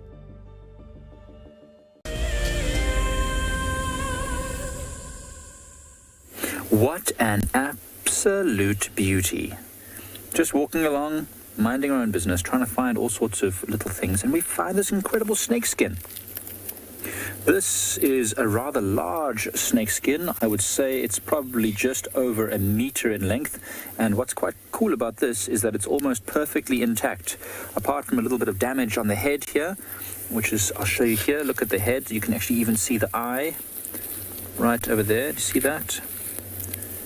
That is the beautiful eye of a snake, and I think this is probably the snakeskin of a spotted bush snake. The eye is not so large, it's quite small compared to the size of the head, and the head itself is also quite small, which is quite typical of the bush snakes, which are similar to the boomslang, but a boomslang has a very large eye. And the body goes to its thickest point, which is around about here. This middle part, which is still not that thick, it doesn't have a huge circumference, and then all the way to a very long and slender tail over there. So that's quite an awesome little snakeskin. And there, the cloaca just over there, the opening where all the mating and breeding happens, as well as excreting, right there. And I don't know, I'm not extremely good at identifying snakes by their skins, but certainly this wasn't a large snake. The slender size, probably a boomslang or a bush snake, but with that eye, I think it's probably a bush snake. And this is also a fresh snake skin. It's also very soft and malleable, which is really cool. Ooh, Alice, that's a great question. I guess, Alice, it depends on the conditions. If it's super dry and dusty and blowing around in the wind for a long time, then yeah, possibly not very long at all. A couple of months and it will be, all smashed up. But, it's made of, I want to say keratin. I actually don't know what snake skin is made of, but certainly it's quite resistant to being broken down. But strong sun, dry, windy weather, a lot of movement will break this down very quickly. I can tell you it also depends on the snake itself, how warm it is, and how long it'll take the skin off. Could be 10 minutes, could be an hour, could be a couple of hours. I used to have a snake when I was growing up, and I can tell you in the UK it was quite cool. So the snake took a long time to get its skin off. It was always very cute. It would rub its face on my zips, on my hoodies, because it wanted to hook just underneath. You see here how the damage is at the front here. So this is where it was working very hard to try and rub the lips on something rough to hook on and then start peeling it off. Once it started the peeling process, this part you can see from here onwards, it's basically undamaged, because from here it was really easy for it to just pull it off like turning a sock inside out. Interestingly, there's 2 damaged parts here. Check this out. Okay, just over there and just over here, there are 2 parts which it looks like they've got puncture wounds. It almost looks like this snake might have at some point been under attack by something. Maybe some other predator tried to grab it. As you can see, there's a good pierce mark over there that hasn't healed properly. It's a scar. It obviously managed to escape and has grown to a nice full size. So whatever happened to that snake, it is a survivor. Oh, I would sing a song right now from Destiny's Child, but I should not. Keratin. Thank you, whoever was kind enough to confirm that for me. Snakeskin is made of keratin. I thought so. Didn't want to say it out loud in case I was wrong, though. So keratin is a very resistant fiber. Persists for a long time. But anyway, we'll take this snake skin and put it... Well, actually, this is where we found it, so we'll leave it right here. And in the meantime, we'll send you over to Tristan.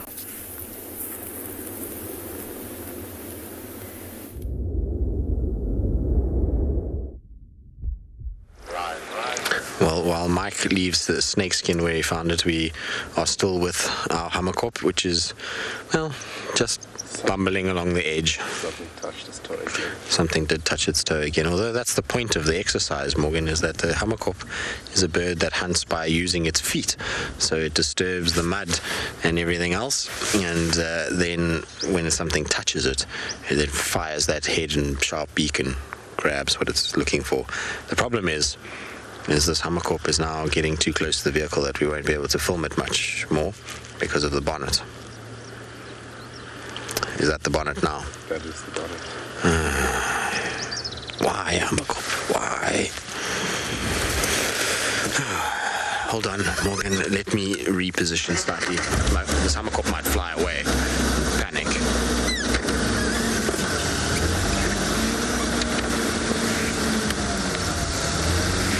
Can you still see us?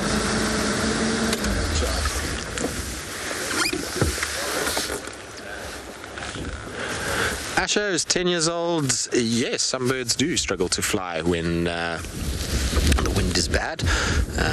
You'll find that they kind of battle to fly into the wind, but if they're using the wind, then they fly very, very fast. It just means that they have to go one direction, which is what birds don't really like doing. They typically like to fly where they want to fly.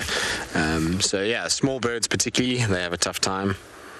You're having a tough time there, Morgan, with the bank of treehouse dam? A bit of a bank in the way. Bit of a bank in the house. I'm so sorry that the dam wall has gotten in your way. Yeah, very poor positioning. You need to get yourself a better guide, Morgan. There he comes, though. Look. The Hammerkop heard you, Morgan. It was like, no, that's okay. I'll come out. Don't worry. Now, the problem is that this poor Hammerkop has now done the entire circumference of this dam and has yet to find a meal, which is, I'm sure, very irritating for said Hammerkop. They do have a power walk, don't they? They look like people on the promenade. You know those people that go do the speed walking? When they I don't know if any of you are speed walkers. I'm not trying to be offensive to you, but it's just like, there's that movement that people do when they walk fast and with purpose. I feel like this is what that Hammerkop is doing. It's like when they kind of stride around and try to get some exercise in. It's gone quite deep now, actually.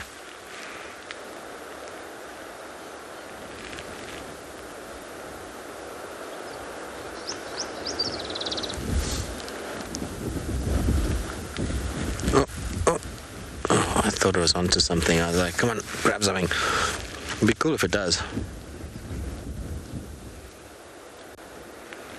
They're actually fun birds to watch when they're active and hunting like this.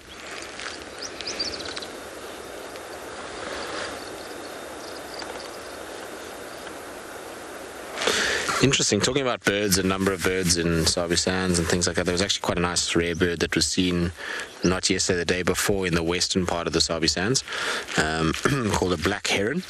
We don't get a lot of those in this area, so black heron is quite a special one for this area. So it'd be nice if we could manage to get one here. They're very, very cool birds, black herons.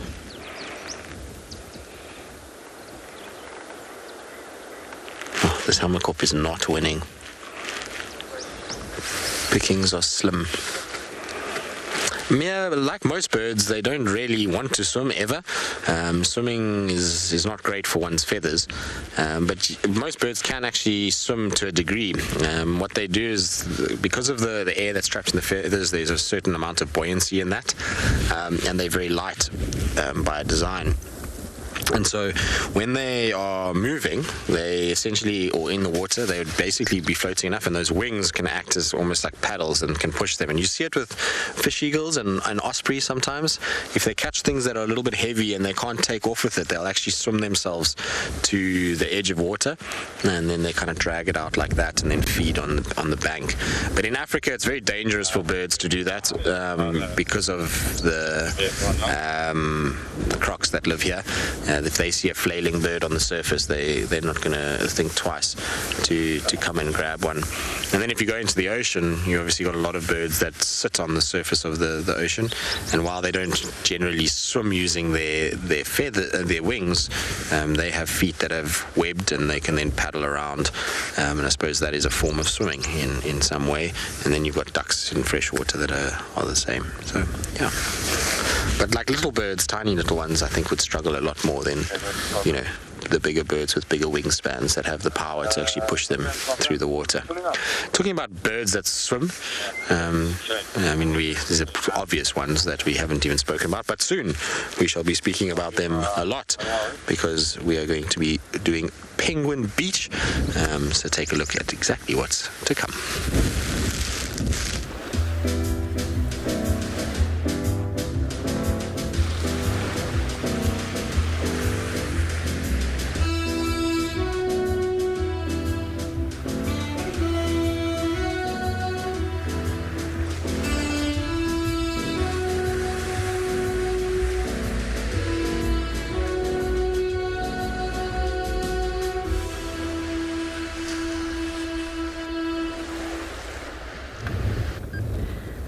I'm very, very excited to see the new penguin show that's coming up. I absolutely love penguins. I'm actually sitting at Buffelshoek Dam with two big hippos. I think there are actually 4 in this dam, but they're kind of coming up at different times to breathe. You can see how hard the wind is blowing with that movement on top of the water, all the little ripples. So I'm sure the hippos are very grateful to be mostly under the water and out of that wind. So I had a question earlier with how many fish species there are on Djuma. So I managed to find an answer. So there's actually 53 different freshwater fish species in the whole of the Kruger National Park, but here specifically on Djuma it's in 3 main categories, which would be barbel or catfish, killifish, and or bream. And there's about 5 different species of barbel and about 3 different species of bream, along with the killifish. So it is actually quite specialized here, it seems, of the 53 species that you would find in the Kruger National Park. Very interesting.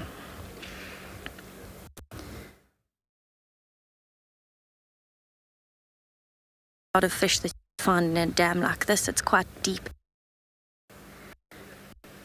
And they'll have a lot to feed on as well, living with hippos and all the other.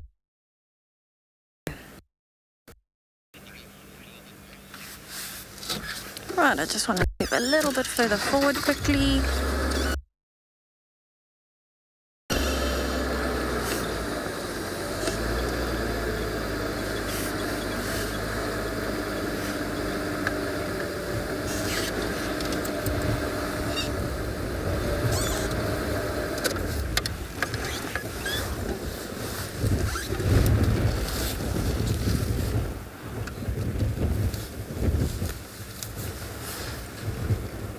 I would absolutely love to see a hippo yawning this morning. Since it is still quite cool, they might feel the need to be a bit more active. You can imagine hippos are incredibly well adapted to water holes like this, and you can imagine on a day like today with the wind blowing so hard with all those ripples, you can actually see them pushing up against the hippo's face. You've got to have pretty good adaptations in your body to avoid any water going into your lungs. And so for them, it's great because they can hold their breath for so long and stay underwater for a long time as well. But as the nose comes up to breathe, you've got to make sure that you lift it high enough out of the water that there's no water coming in with those ripples. But at the same time that you block those nostrils as soon as you can once you've gotten the air that you need.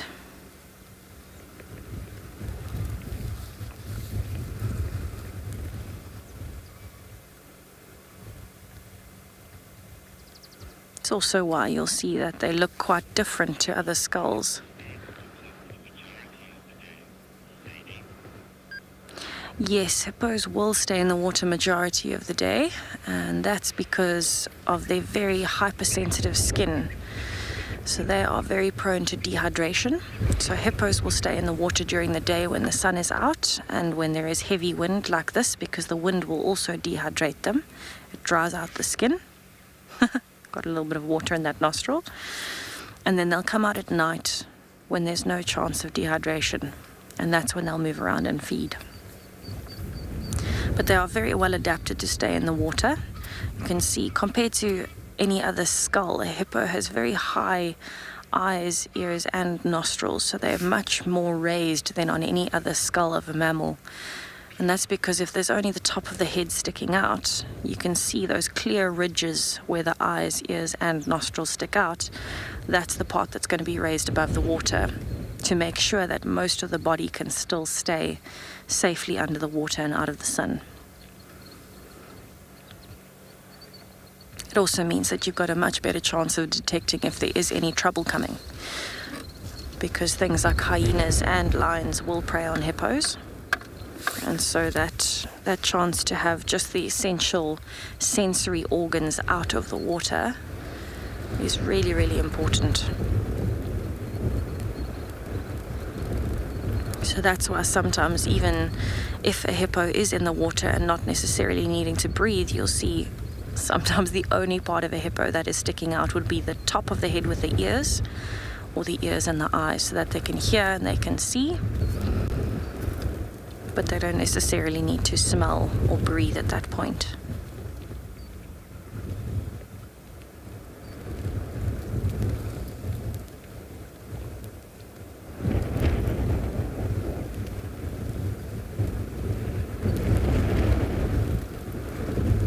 I actually haven't seen any other hippos come up for air, other than that one that's up at the moment and the one that's just gone underwater. So maybe the other two have left, but I'm going to sit here for a while and just see. Maybe the other two are here, they're just still holding their breath.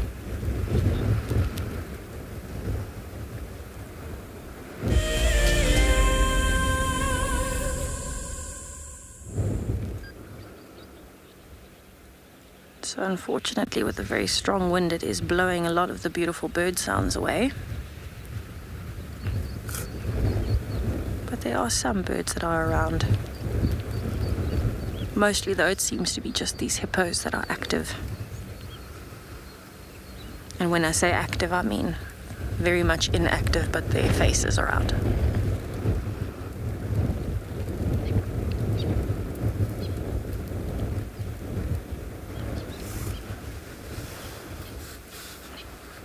I think if I was a hippo, I would spend most of my time completely under the water on a windy day like today.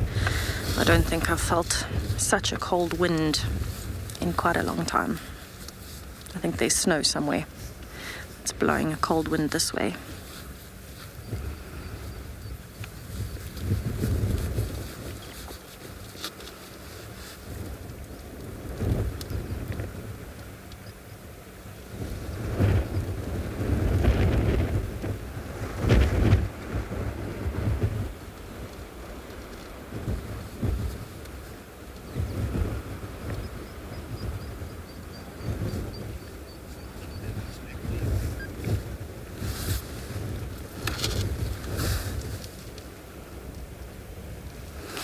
So hippos are actually really unique as well, because they're not like any of the other ungulates.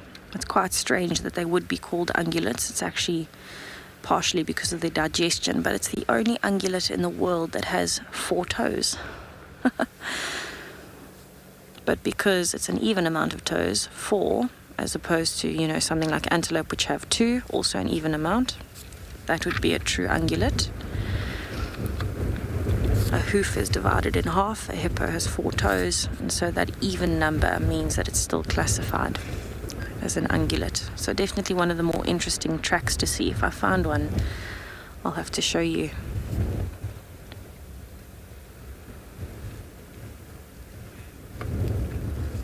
Definitely part of the even-toed ungulates.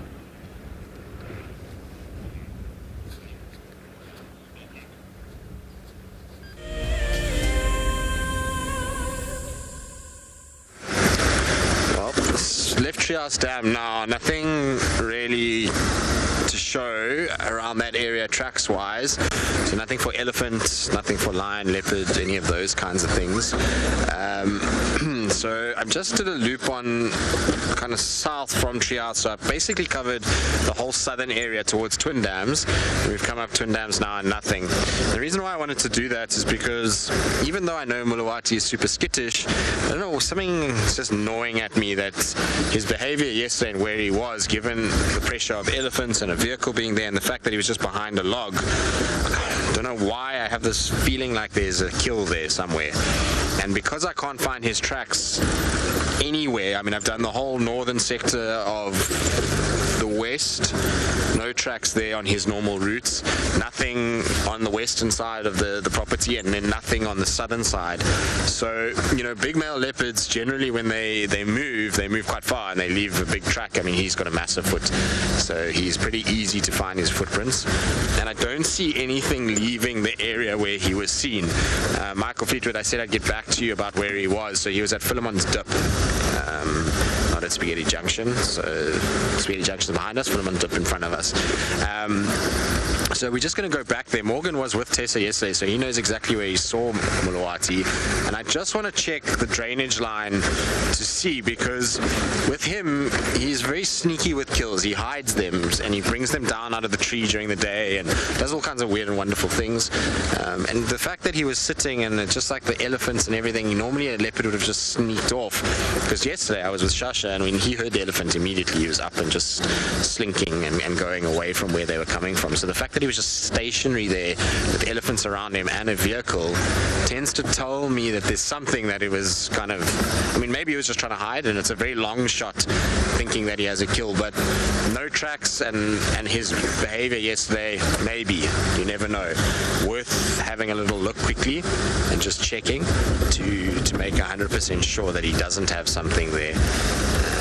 You know, with big males like that, it's possible that there's something hidden in the drainage line, and I know this drainage line, it's a horrible, horrible little drainage line. Very easy to hoist a kill there and we'll never even know about it. So what I'll do is I'll just go around to where Morgan last had him, and then from there we shall try and find said Mulawati. Imagine if we find him on a kill, that'll be cool. I'll be pretty happy about that.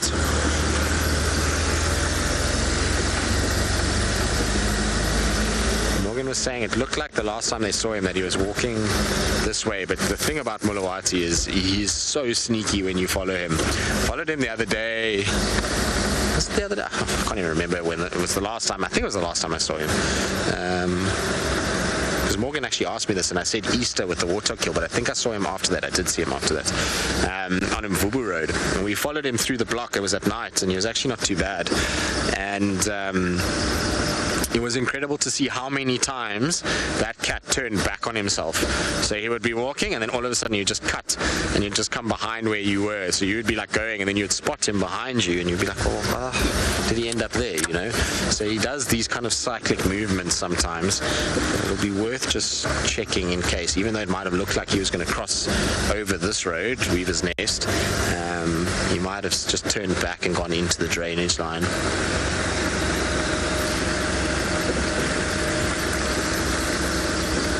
I mean, I could be wrong altogether and he's not even here, but like I say, worth just doing a little bit of investigation in case.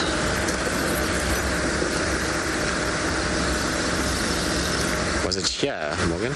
This area? A little bit further. Okay. at the moment, I would say Mulawati. Since Tingana is no longer territorial and we're not seeing much of him. I know a lot of you have been asking about updates. There is no update on Tingana. The last time he was seen was on Mala Mala. That's the last reported confirmed visual of him, which is now going almost 3 weeks. So yeah, there is no update, unfortunately. I'm hoping though that he pops out of the woodwork somewhere, even if it's not here, just somewhere, that we get an update on him and we can figure out, where he is and if he's all right.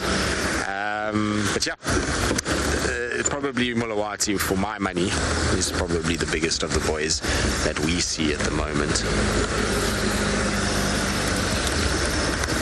Klangula is quite short, tortoise span short. Go back a bit, okay.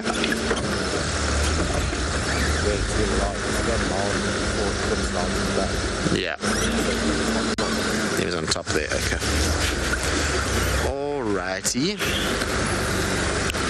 Let's check here carefully.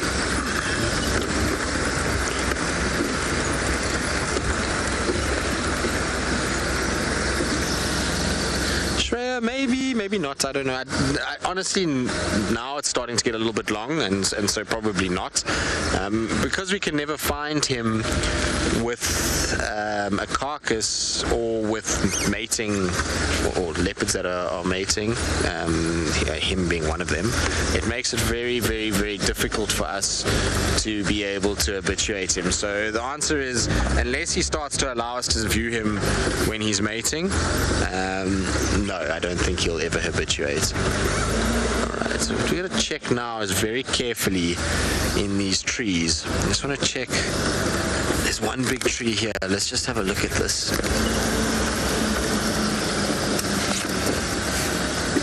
Alright, so I'm going to just check here nicely. There's 3 big trees here that could essentially, and that are leafy, so you could hide a kill in there quite easily. So I just want to check these, and let's see if we get any luck.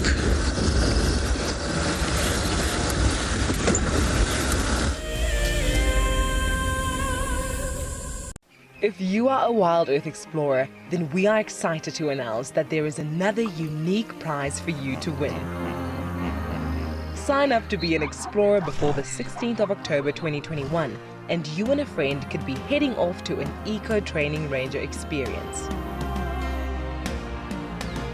This 2-night opportunity offers a living and learning adventure where you will combine seeing incredible nature with gaining knowledge on how animals live in the wild.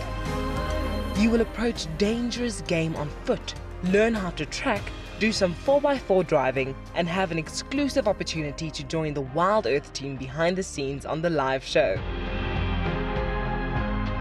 After each action-packed day, you will relax around the campfire and listen to the nighttime choir of animal sounds before you drift off to sleep. WildEarth explorers, it's in your nature.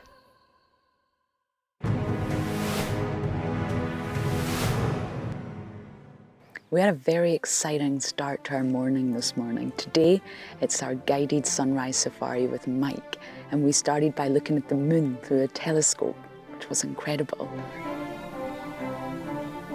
It's been a very different drive from all the other ones, very interactive. Your pigeal gland is something the Hippos have in common.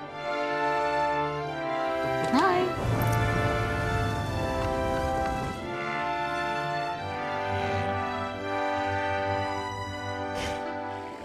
This morning's drive with Mike was thoroughly enjoyable. He really engaged us, but we also did some birding, and I managed to add a few new birds onto my list.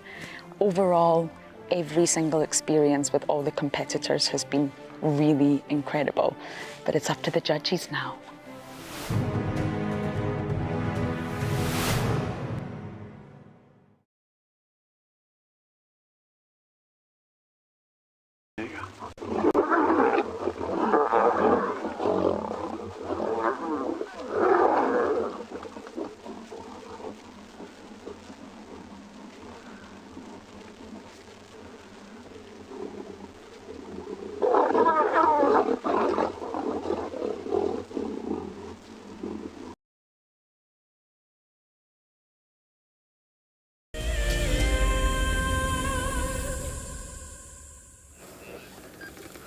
Right, so I was hoping I would find some elephants this morning, and it seems like I've got a young male that is walking along the river bed on his own, accompanied by a little fork-tailed drongo. So this is very likely one of the young males that's been removed from the herd as he's gotten to his teenage years, and I don't see any other elephants around.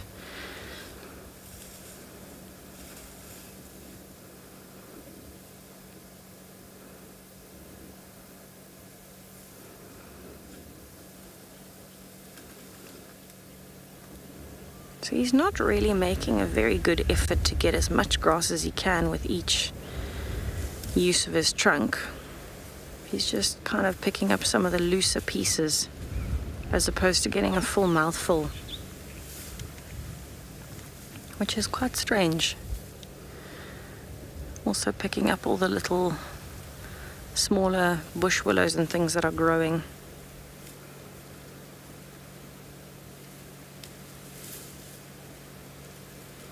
And he's just consistently moving from place to place in this little riverbank.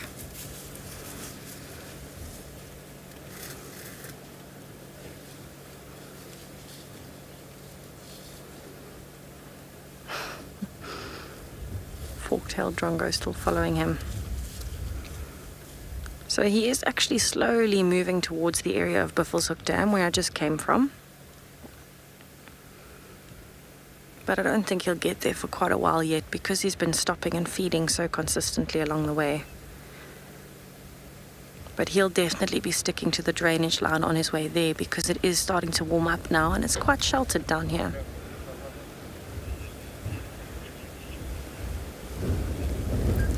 Margot, lone elephants can try and join herds. It's not very common for a female elephant to be alone, but a male elephant, this is quite common once he's been kicked out. But he might actually just try and join a bachelor herd as opposed to a herd with females in it because they would just keep pushing him out. So if he finds a bachelor herd, he might join them. He might get a little bit of trouble from older elephant bulls if that's an older herd of bachelors. But you'll probably find there's elephants of similar ages that are still kind of wandering around. And so those would be the ones that he would ideally want to look for. They don't need it for survival, but they do enjoy it for the company. I'm very much the same.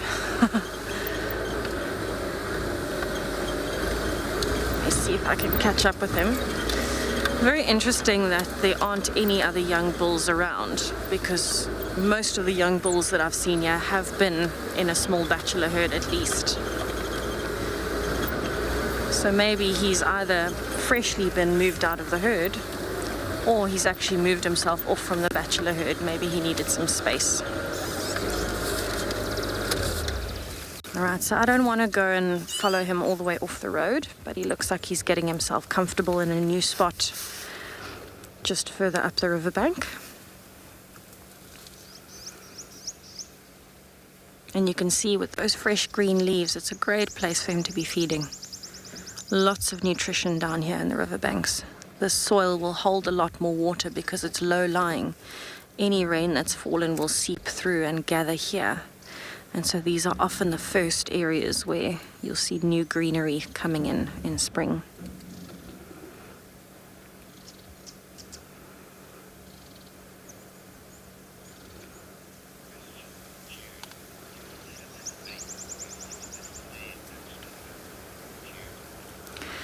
Jude, all elephants have the basic instinct to mate, and so ideally they would all want to mate. But what can happen is if they are in a bachelor herd, it will mostly be the most dominant male. They'll have a dominance hierarchy that they've sorted out amongst themselves, and the most dominant male will be the one to mate. Males, though, will actually only start mating from about 25 years old, where females are actually more ready from about 8 years old. So for him, if he's on his own at 25 and he finds a female in estrus, from 25 onwards, he will mate. If, however, he is in a bachelor herd and following some bigger bulls around and he's constantly at the bottom of the hierarchy, he won't get a chance to mate unless he finds, if he splits off, he might find a different herd to mate. It's not ever a guarantee that an animal will ever mate in its lifetime, and that's because, you know, with dominance, with everything that happens, it's very unpredictable. So every animal is born with the instinct to mate when their hormones start to kick in. But it's never ever going to be a guarantee that he will. In all likelihood, at some point in his life, he will be the biggest bull in a dominant herd or in a bachelor herd, and then in that case, he will have a chance to mate, because there's ultimately always going to be bulls that are getting older and dying or moving off or being overthrown by younger bulls. So it's all going to be related to which bachelor herd he finds at which different times in his life. If he decides to go it alone, very likely he might mate a good few times. You can imagine if an elephant dies at around 55 to 60 years old and he starts breeding at 25, that's a very, very long time. It's 30, 35 years worth of breeding that he can do.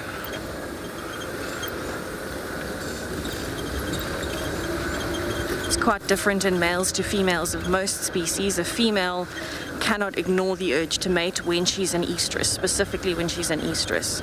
The rest of the time, not really a concern to her. But for males, they are ready to mate all the time because there are multiple females that are going to be in estrus at any given time. And so for a male, it's more just a basic natural instinct, where for a female, it's an absolute urge she cannot ignore if she's in estrus.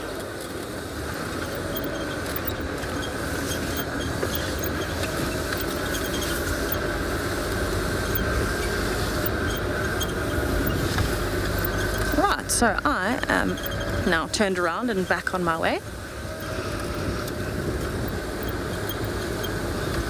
Roman, yes, animals definitely do get sunburnt. It's particularly prevalent, you can see it a lot in things like hippos, which are very prone to dehydration, but also things like young animals, so baby elephants on the backs of their ears is very thin, on the tops of their heads as well, so that's why a lot of the time you'll find baby elephants underneath their mothers in the shade or sticking to the shaded areas, because their skin is still very sensitive, especially when they're young. Also for animals that have injuries and scarring, if there's not any hair covering the surface, then they'll have quite an issue with that. You'd also probably find it in animals that have slightly more sensitive skin. So an albino animal, for example, would be more prone with more sensitive skin, with the blue eyes, the white. Any skin that is showing would be more prone to sunburn. Animals can actually also get heat stroke if they can't find shade for a long time and it's a very hot day. They can actually get a heat stroke as well. And that's basically your body's just dehydrated too much, it's overheating and it can't cool down, and you'll actually go into shock. So if you can't get yourself out of shock, if you can't find the right conditions, then you can actually die. It's a very dangerous situation. And that's why desert animals are so well adapted for the environment that they're in, to conserve as much water as possible and moving from shady spot to shady spot.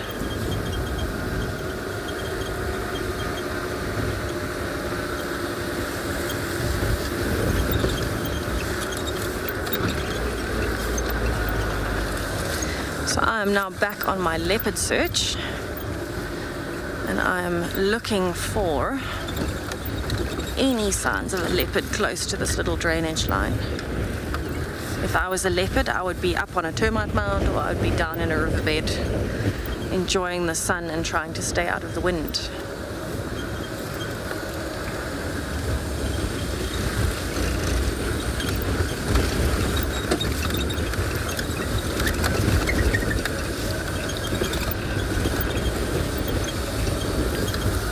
So, wish me luck. I hope I find something interesting in terms of a cat this morning, but let's see how it goes.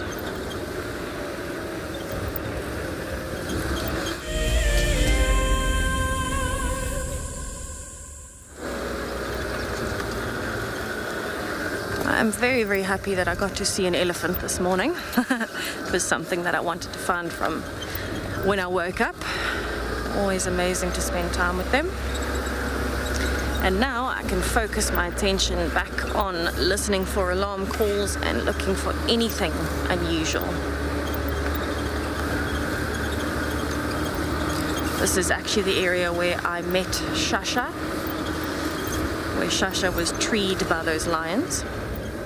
So it's a very good area for predators, provided they decide to be in this area. I haven't seen a single fresh track for a leopard this morning, so they've certainly cut my work out for me. But it's all part of being here. You never ever know.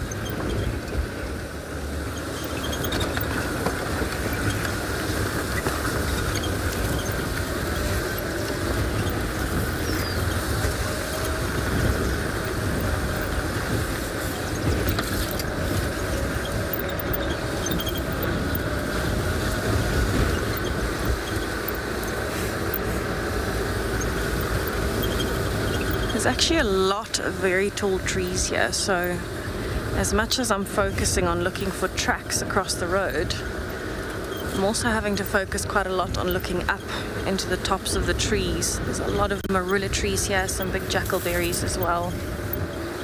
And there's the riverbed down on my left-hand side. So I'm multitasking here.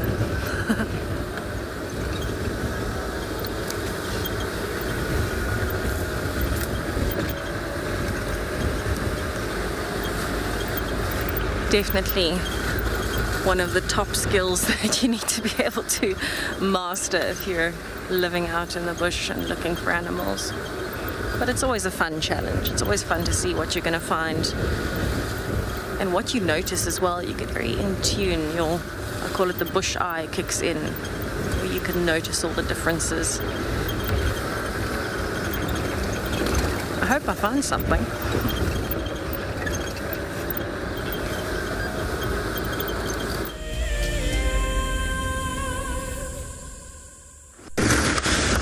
No luck around there. I found where he was sitting, where Tessa saw him yesterday, at the base of a big jackalberry, and it looked like he'd climbed it. There was like these claw marks in the tree, but I couldn't find any fur or any kill in the tree or anything like that. So, I mean, maybe it was just another cat has climbed there at some point, and it's just coincidence. And those claw marks can be sometimes quite tricky to age. You know, there's obviously old ones, and then there's ones that are kind of still fresh enough that it could be, 2 weeks ago, 3 weeks ago, it could be today. So yeah, nothing concrete. We did have squirrels alarm calling in the drainage line, but yeah, it's thick, it's dense, and we just didn't have the time to walk it. So, or to drive it, and I didn't want to go off-roading all the way.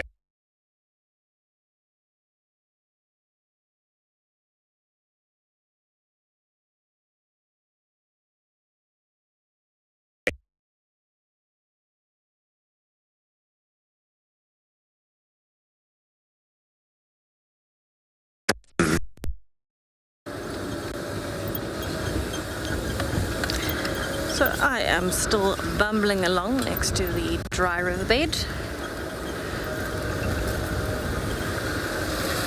It looks as though nobody other than that young elephant and some birds has actually been on this road.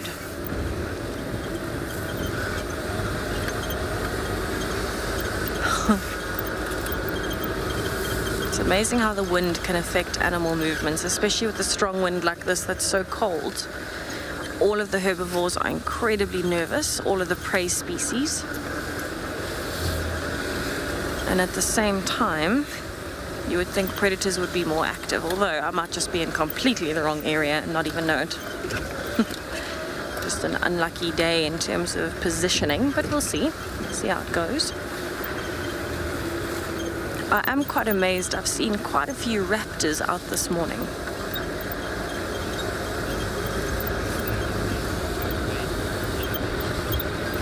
Jenna, there haven't been any updates on Dark Mane this morning. He has not been found. The last that we saw him, he was with the Talamati lionesses crossing out southeast from Djuma towards Chitwa. But as soon as he is found, I will let you know. If if he is found this morning. It seems like the Talamati Pride is moving quite a lot at the moment and he's with them. And that would probably be because they are still trying to kind of regain their bearings and move around fairly consistently so that there's less chance of them running into the S8 male or Mbali male again.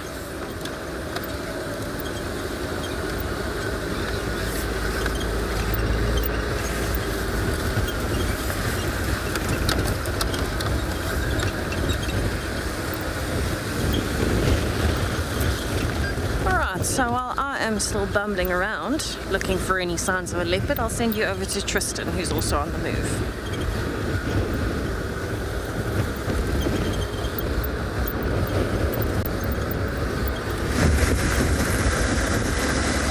Well, while Tess is bumbling, so we had a little issue back there and lost you guys, but I don't get why there's not a single track for this cat out. I know cars drove around last night and tested loops, and so the tracks could be of him leaving, but we've done broader strokes, broader sort of loops around this point, and there's no tracks even there. So I don't know. There was, like I say, squirrels alarm calling with the trees and things like that. I don't want to go bashing around for a hunch rather than any sort of proper concrete confirmation. If I had his tracks in there and you know, could see that he had dragged something, then different. But the only tracks I found was just where he was lying. There doesn't seem to be anything cutting along the drainage line downstream. So I just want to check a little bit upstream, see if he didn't walk that side. But he has a very, very particular kind of route that he takes these days. So he really always heads to the junction of Zoe's and Weirtilla Access. If he's going west, heads to that junction. From there, normally straight up Weirtilla Access if he's heading west, and then he goes Aubrey's Road. From Aubrey's Road, a little bit along, then cuts towards Power Lines. He then cuts the block straight south towards Mendoza Road, and then down Mendoza and into Arathusa or Hoffman's there. If it's not that route, if he's traveling east, then he generally cuts straight over towards Gallagher's shortcut and then comes round across Mvubu and then towards Buffelshoek Dam side and then down that way. So, you know, he's got quite particular ways that he likes to walk. That's why it surprises me that we didn't pick up anything. If his direction, so what Morgan was saying to me is that when they last saw him, he was traveling this way, so from right to left. Now, when that happens, he should have either popped out Treehouse Dam, Shabamu Road, or Zoe's Road, and he hasn't. Well, we didn't pick up any tracks along any of that area. So that tells me that he must have turned somewhere. Now, the only other place he could have turned from this direction is to have headed south, which we've checked, no tracks there, or to head slightly north. And if he heads north, well, then he should have come out on Zoe's for its access junctions. So, like I say, it doesn't make sense that he's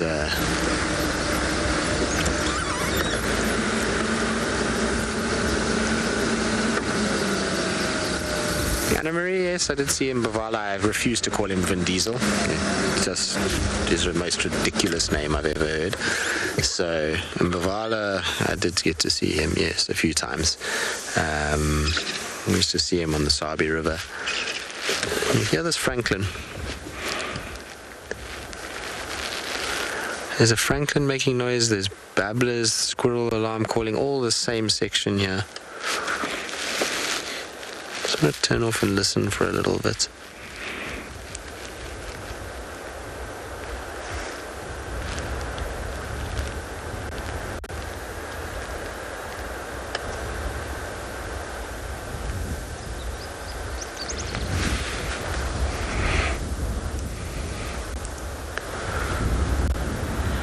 It's gone quiet now.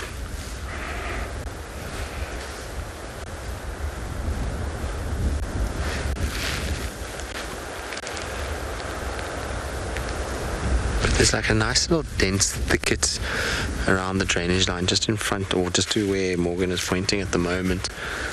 You can easily have a leopard hide in there.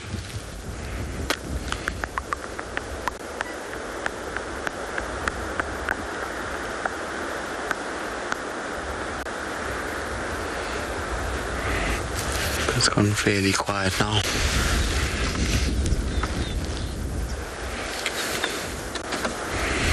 No more alarm calls. All right, let's go up Rebecca's Road. Just check there quickly. So yeah, I did see him. He was an impressive leopard, but yeah, like I say, I can't bring myself to call a leopard Vin Diesel.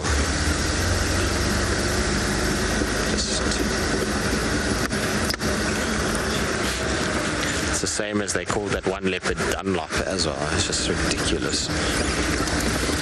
I mean, I know they chewed tires, but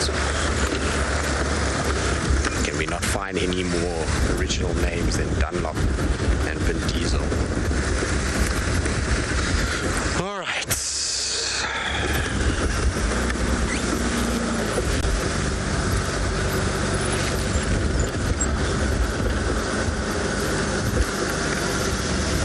Mason, yeah, 100%. I think when you become a guide, you start to spend a lot more time with animals. You start to understand them better, and your perspective does change. I mean, hyenas are probably a great example of that. A lot of people, when they first kind of hear about hyenas, they just generally like, you know, horrible things, stink, aren't contributing too much. They steal from the predators, and you know, the whole story we all know, we've all heard it before. And they're not at all. They're actually very clean and very loving family members. And the thing is about them is that they're just very efficient at what they do. So because they steal the odd kill from predators doesn't make them bad animals. They just are ruthless in the way that they survive, and it's not like they don't have a hard time themselves. Lions and leopards and the likes give them just as much a hard time as they give them. So, you know, hyenas is probably one of the big ones. Wild dogs, elephants, lions. You know, I had a particular interest in leopard, but that's just grown, but it's not really changed my perception of them. But lions, funny enough, the perception has changed for me. When I was younger, I used to like lions quite a bit, and I was always like, male lion was always very impressive and very, you know, the roar of a male lion was amazing. And while that still holds true, I just have spent so much time watching lions sleep that I suppose I've become a bit more discerning about lions and what constitutes a good sighting with them, because watching them sleep for hours and hours and hours and hours and hours and hours and hours and hours and hours and hours and hours and hours and hours and hours is it gets to the point where you just like, you know, they don't do as much as everyone makes them out to do. So the perception of how active lions are and when they're active has changed for me. They've become, you know, animals that I know that when they are active, they're amazing and they do some incredible things, but that requires a lot of patience and a lot of time for that to take place. They're not just going to be moving all the time, like most documentaries say. And then just little behavioral aspects within animals that you see on when you're younger and before you're a guide, you see animals displaying certain habits or traits or whatever it may be, and then you get out here and you realize that's not actually quite how it is. So yeah, lots has changed, I suppose, from before I was guide to now, in terms of perceptions of animals. Alright, well, there's no tracks here either, so I don't know, maybe they just got squashed last night and we're completely missing them. But I'll go up and just take Rebecca's just to see, and maybe we'll get some luck there.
scrap here collected a dry grass, put it next to the water hole as the hippo walks down during the warm of the day to drink the water.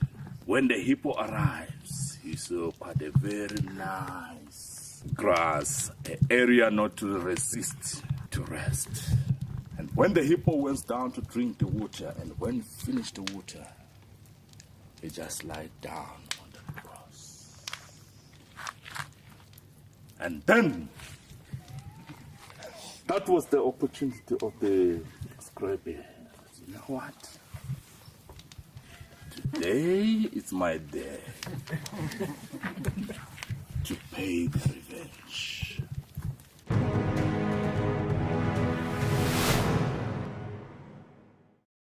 I've seen something I've never seen here before.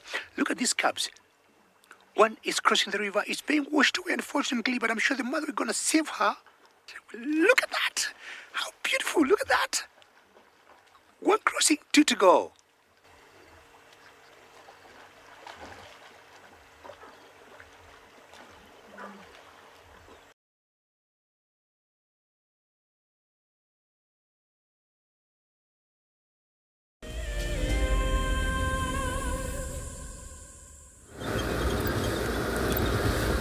Welcome back to my bumble. I am still trying to look for any signs of a predator. And so far it seems like all the predators are having a bit of an off day, and that's all right. I am very happy to be driving around looking at birds. Something I haven't been able to do in months.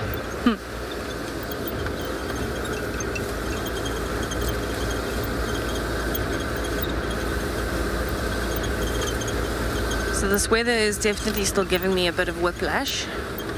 Seems that it's clearing up again.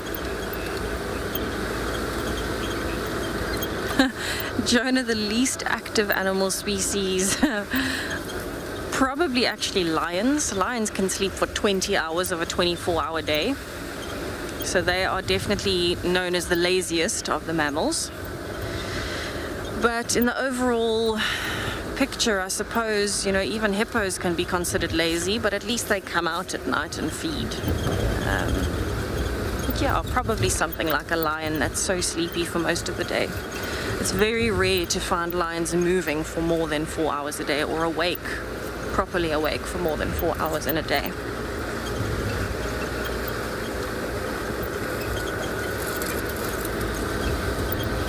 So that is definitely one of the challenges when you are trying to find a predator, especially now during the day, because we don't come out all night during the night to try and look for them.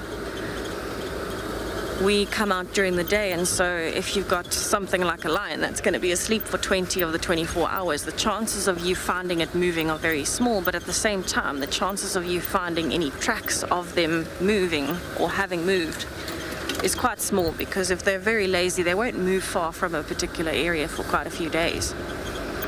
And so they might be sitting in the middle of somewhere where there's absolutely no roads and not have moved, and so there'll be no fresh tracks. And so that can be quite a challenge when you're looking for animals. And then once they've settled down for the day, it's not even like you can really pick up movement if they are quite far off the road, because they'll be flat. Very similar with leopards, although leopards are more active than lions. Once a leopard has settled down for the day, it's very unlikely to move unless it is bad weather, or unless it gets forced out by an interaction with another animal. So that's why it can be quite challenging to find fresh tracks. A leopard might move quite far, but it might move in an area with no roads. And so if you're not actually walking through there having a look, you wouldn't actually notice. And even if you were walking through, it can still be very, very tough.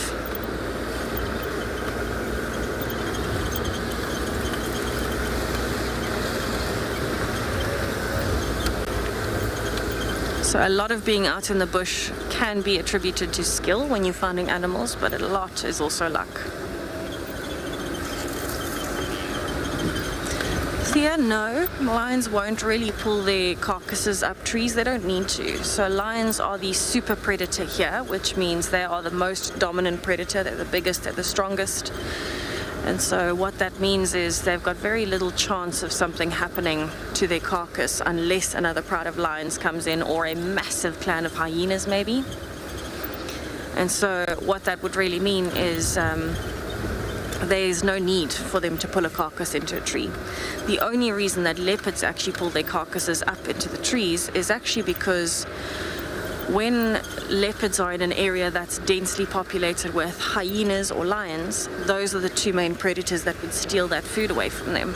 And so then they have a need to pull that carcass up a tree to protect it. So for example, in areas like the Eastern Cape, there's Albany thicket, there's not a lot of tall trees, but there are no spotted hyenas there, and there's hardly any lions. And so you'll find leopards even in areas outside of game reserves, and you wouldn't know that it's there unless you saw it, because there's no need for the leopard to pull the carcass up the tree. It's a waste of energy if there's no other predators that are going to steal it from you. So as a super predator, lion definitely doesn't need to do that. Hyenas actually do something quite interesting. If they want to preserve their food for quite a while, if it's something big that they want to come back for later, they'll actually put it in a water hole or in mud so that it stays cool and doesn't rot too quickly. But that's just hyenas being smart. They are one of the most intelligent animals out here.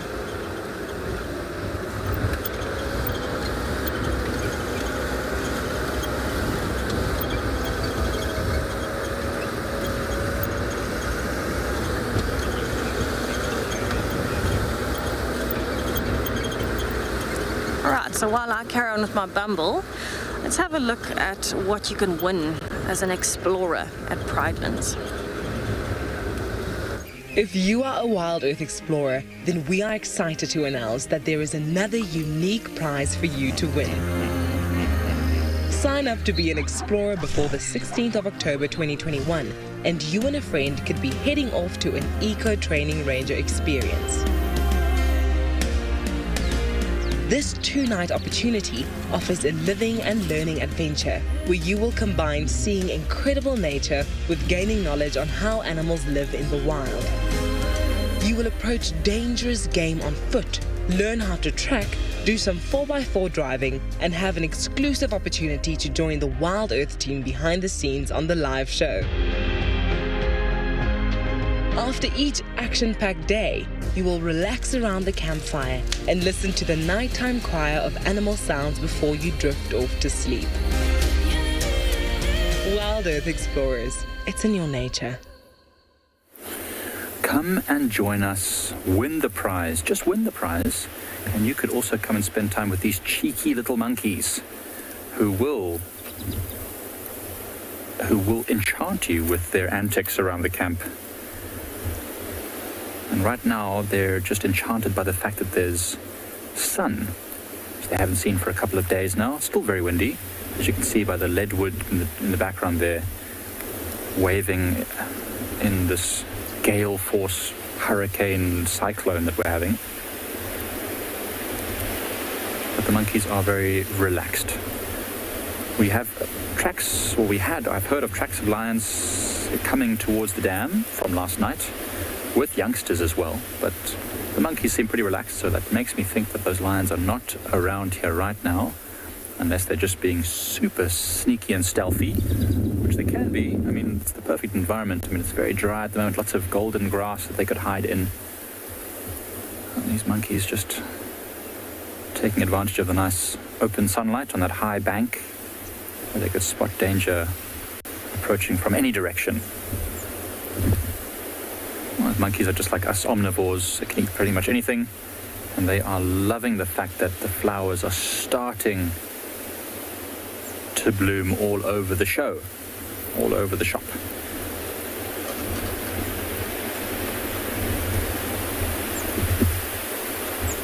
Just the one little cheeky monkey left.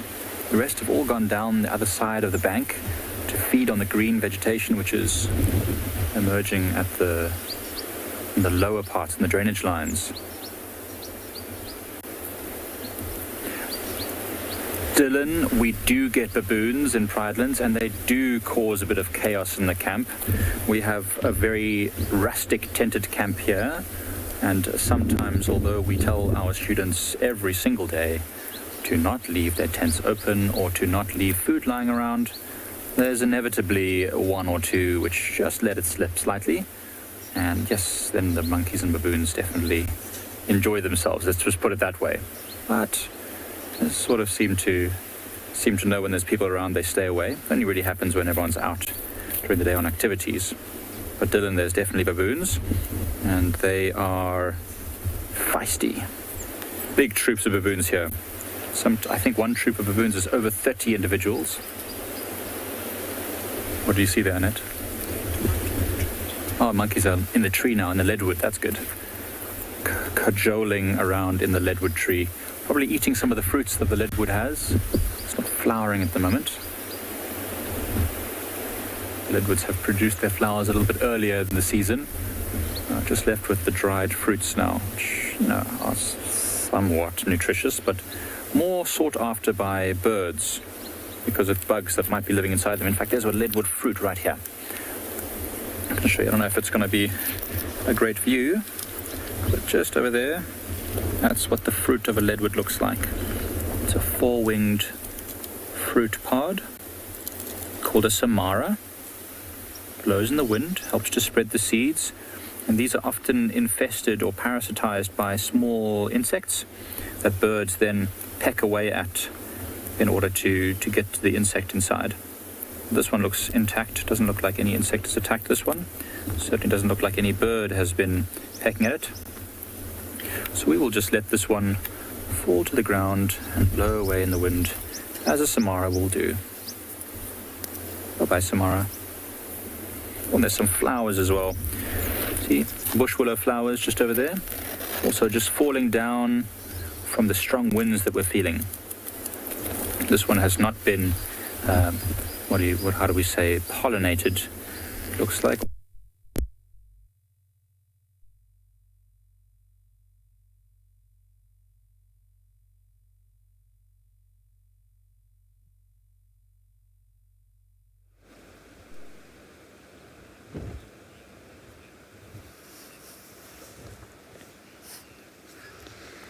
Alright, so I have come up to quarantine the big open areas at Djuma just to see if there's anything around here, and discovered two little Steinbok together.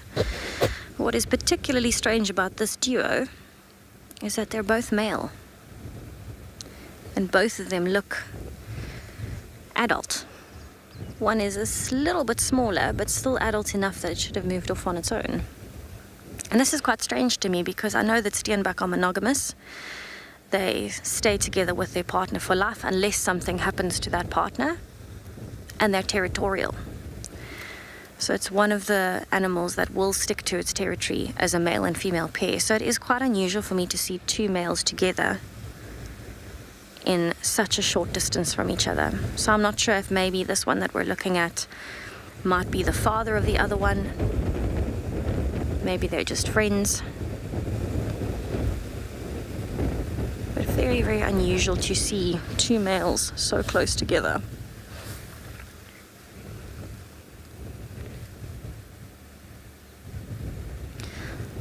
So this is the smallest little antelope species we'll get here. And so you can imagine you've got to be very, very fast to be able to escape predators when you are a perfectly bite-sized snack for all of them. There is not a predator that would not go for this. Even a big rock python would go for one of these.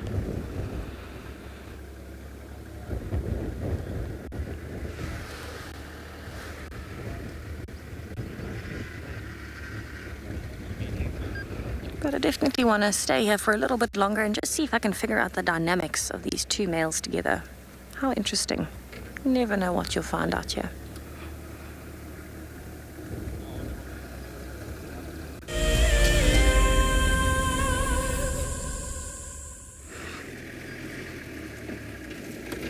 So it seems as though the Steinbok are very relaxed.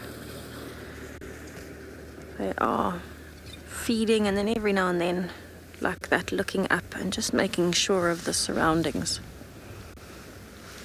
Because of the wind, there aren't many birds or anything else around to help the Steinbok with a warning if there is a predator close by. So you can imagine on a windy day, these Steinbok have to be extra careful.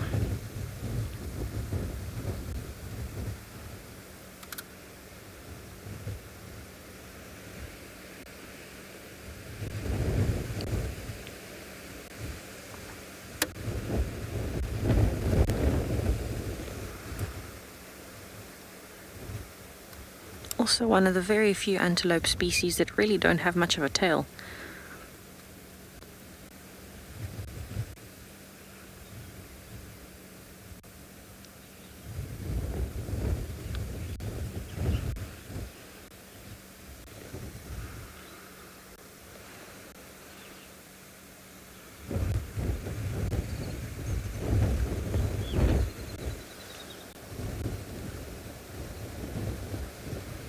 Can finally hear a few birds that have been calling in the distance, but very far away.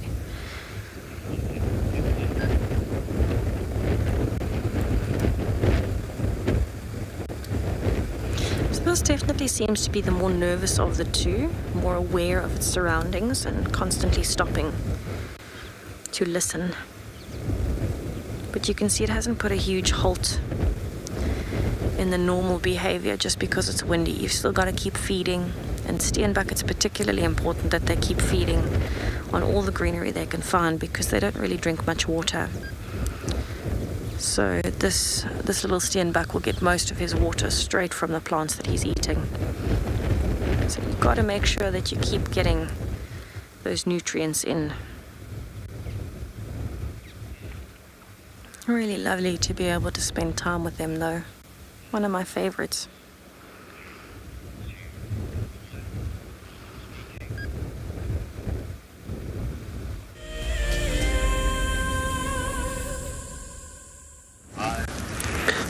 We have found an animal, everybody. Celebration and joyous times as this Kudu cow just chews the cud and watches us. Morgan? Finally. Great. Wonderful, isn't it? Exhilarating filming this, isn't it? Yeah. It's also quite possibly has to be the most relaxed Kudu in the entire world. Morgan and I have been parked here for a good 4 minutes. Now, normally Kudu, when you park, they look at you and they're like, no, not dealing with that, and off they go. So for it to sit for as long as it has is, well, a sign of the times, I think. Kudu knew that we were having a tough morning and it decided, it's all right, I'll do these guys a solid and just sit still. Weirdly, though, it's on its own. Female Kudu very, very, very, very, very seldom by themselves. So I don't know if maybe there's others that are just kind of in the thickets that we can't see yet, or if she maybe has a young one that is just lying down in the long grass and has given birth in the last little bit. You never know. It can happen. There's nothing below her there. Is that just trees, eh? Yeah. No, there is one. There is one. Behind her. I think you can see it from here as well. Yeah, you don't think I can see it from where I am? Is there a little baby there? Are you sure that's a Kudu, Morgan? I feel like you're lying to me. I might be. You might be.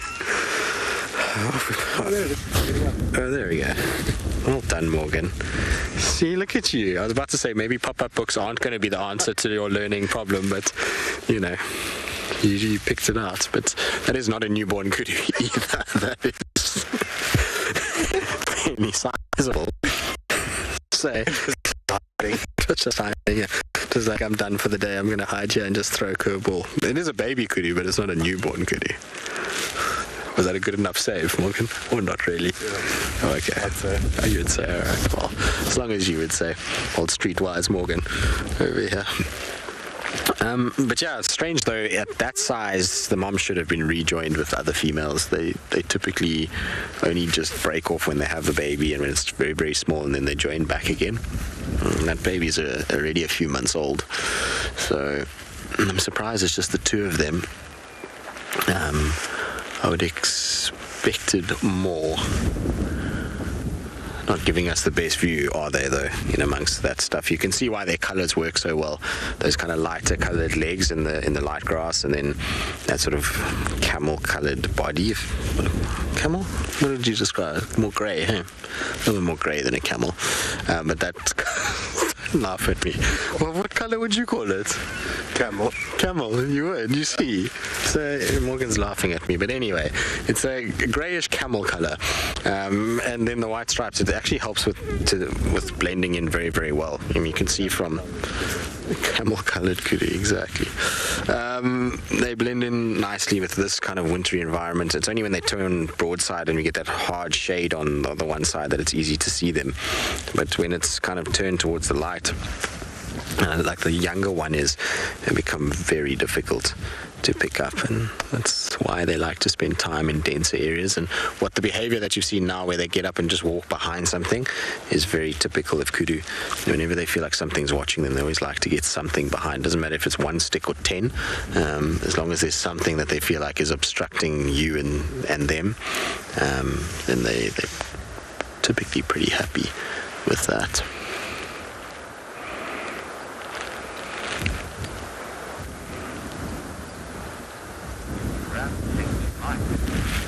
All right, well, we shall carry on, see if we can find another heartbeat somewhere. In the meantime, let's send you across to the MVP for this drive in the form of Mike.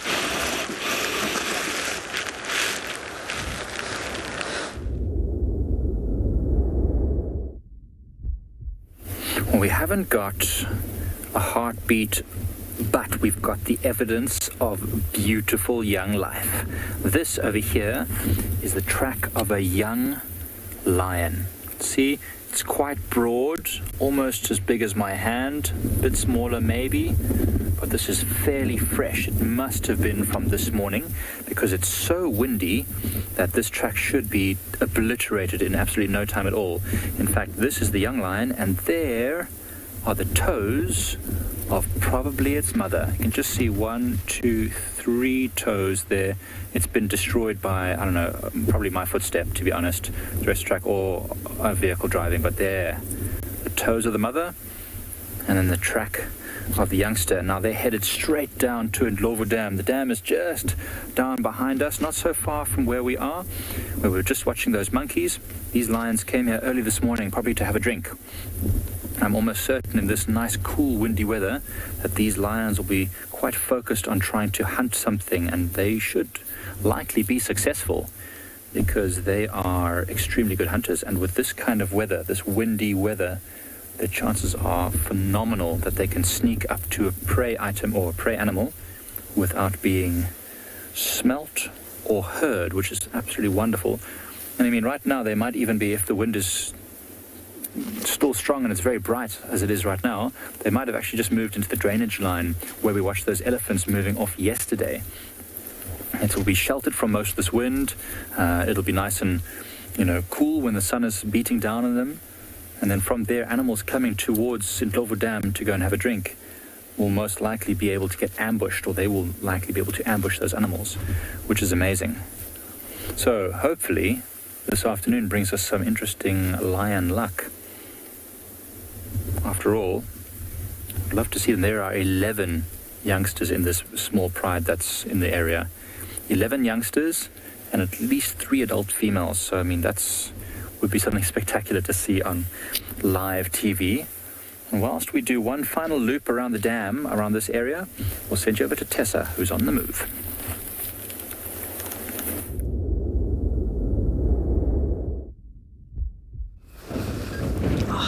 Good luck, Mike. I really hope that you find those lions as well. That would be lovely to see 11 lions together. So I'm still sitting on quarantine, and it seems we have some baboons that are making their way towards the thickets. This is actually quite a big troop of baboons so far. I've seen about 20 of them. They all seem to be moving in the same direction, trying to get out of the wind.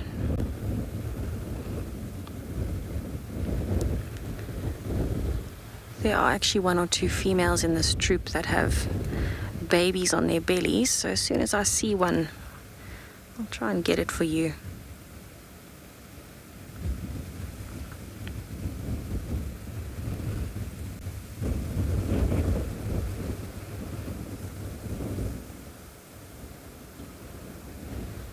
Baboons have always been very entertaining to watch because there's always some or other antic happening. And because they are so human-like in a lot of their actions.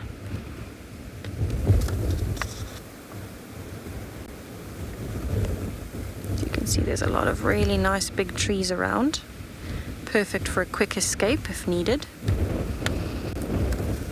Or just to kind of sit near and have a little bit of a sun bath.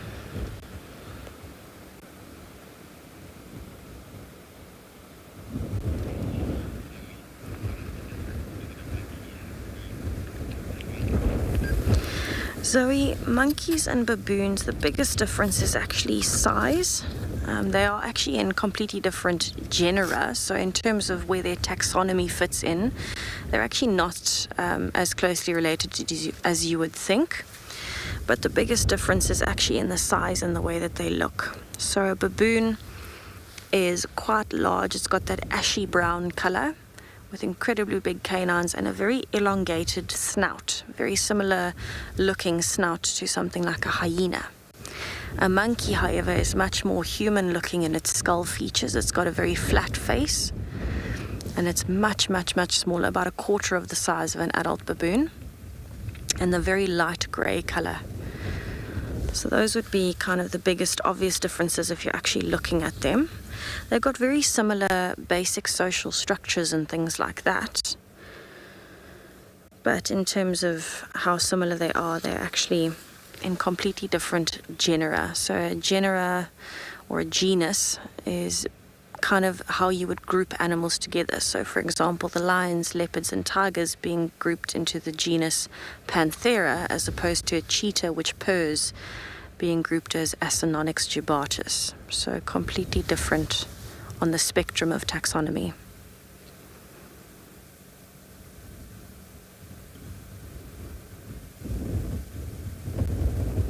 They're doing quite well at hiding today, and I think that's got a lot to do with the wind.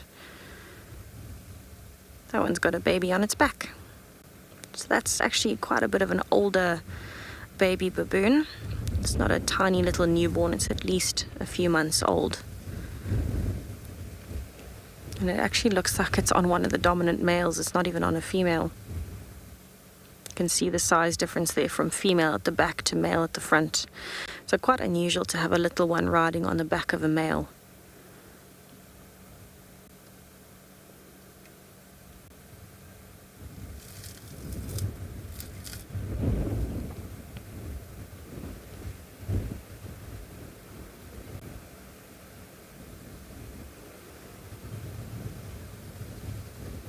So they've actually changed direction altogether. They were kind of going west and now they've turned back south. But there are still quite a few stragglers coming along from the troop.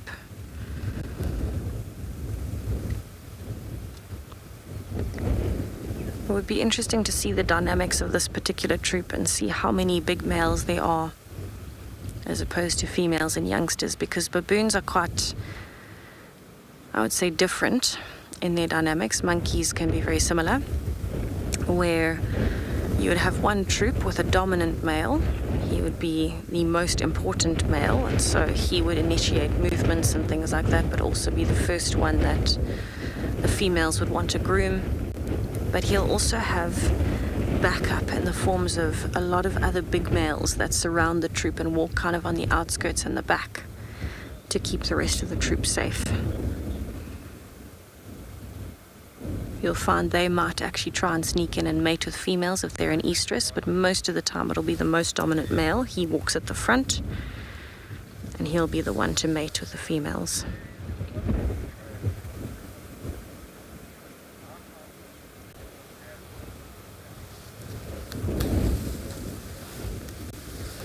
They are moving quite far forward. I'm actually going to see if I can reposition to get a little closer because they've changed direction.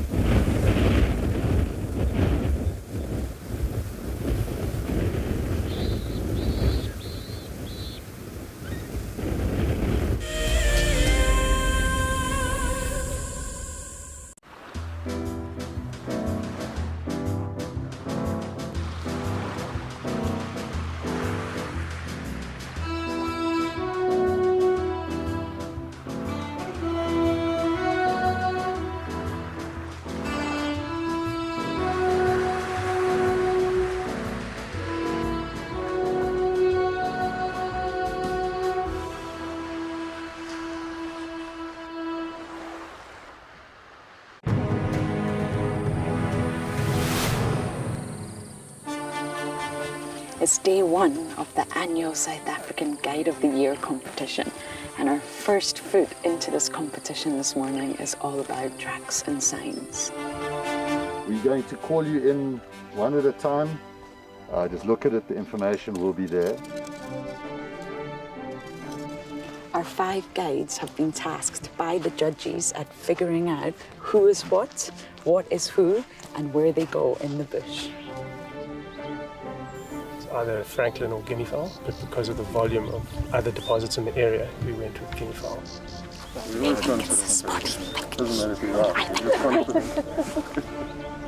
Detailing the surrounding that you need to look out for tracks. The details is very important.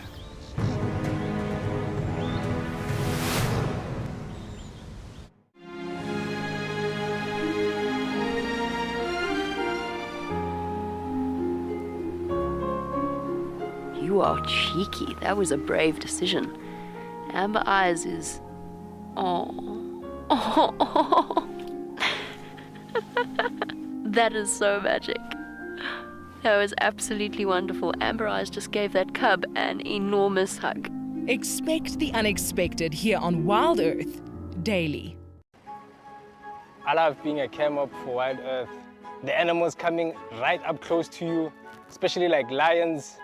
Sometimes you get nervous, but you have to go with the flow.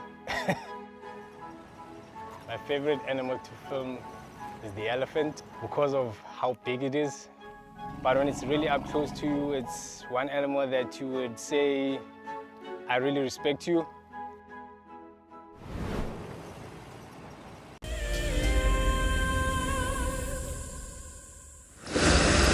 Well, that's it. No luck for us. We've checked all over the place today. We haven't had any real signs, which is okay. It happens sometimes. Can't grumble too much. We've had good sightings of late. So we shall just enjoy what we've had. Anyway, we're on quarantine now. I saw Tessa with the baboons down on the southern end. I'm just checking around if there's any sign of anything, birds or wildebeest. I suppose Tessa actually did the wildebeest this morning already. Not much going on.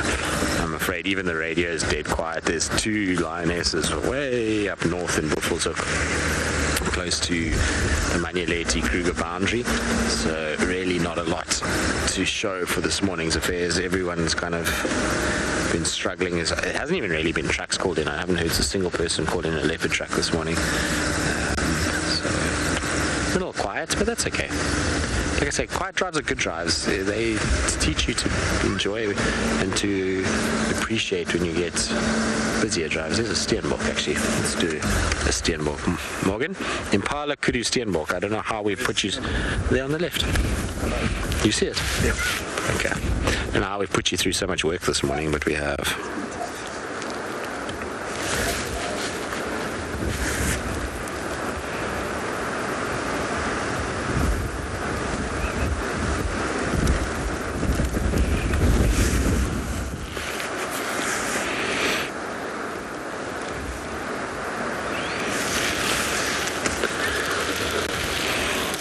Steinbok is taking it very easy.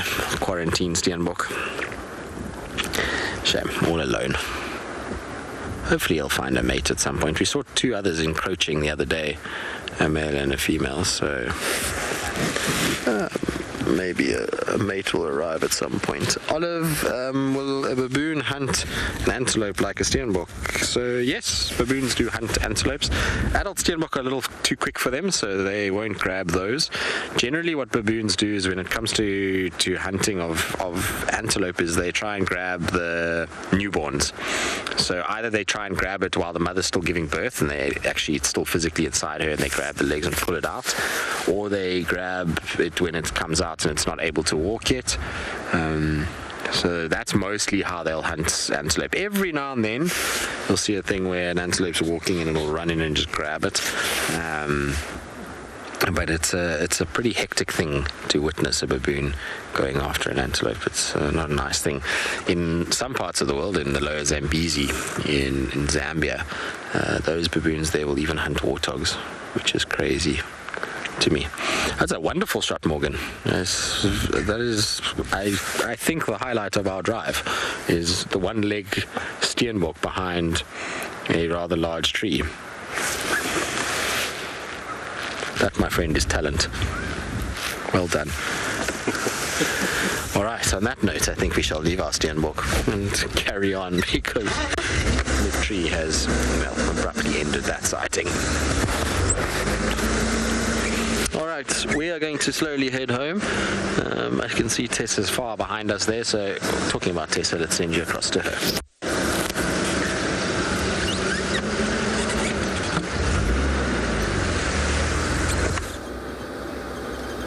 Alright, welcome back. I'm actually just trying to get a little bit of a different position because one of the females has a tiny baby that's less than a month old, and I want you to see it. She's actually trying to hold it on while she's walking. It's not going so well. There you can see the baby doesn't quite know how to hold on. And she's really struggling to walk with it. That's better. So baboons are born with a very strong basic instinct to just grab anything that they can hold on to with their hands and fingers, toes. And that little one is definitely less than a month old. Absolutely gorgeous. That for me is the cutest phase on any baboon. I'm hoping she comes out again.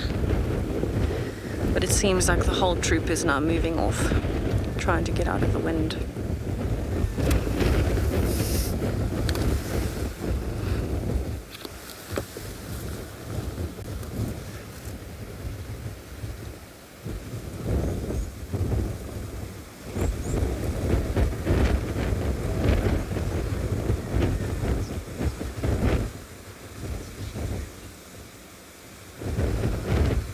So at that age, a young baboon is kind of just starting to figure out how to do things, and so that's often the age where you'll see them trying to climb trees or climb up sandbanks, or kind of just as venture as far away from mom as possible. And you'll see she gets quite protective. She runs in and she grabs the baby to make sure it hasn't gone too far.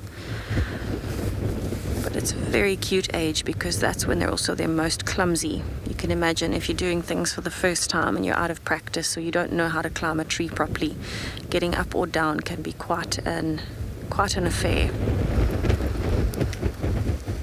Yeah, I can just see some of them coming out now. This is one of the younger ones as well, a little teenager.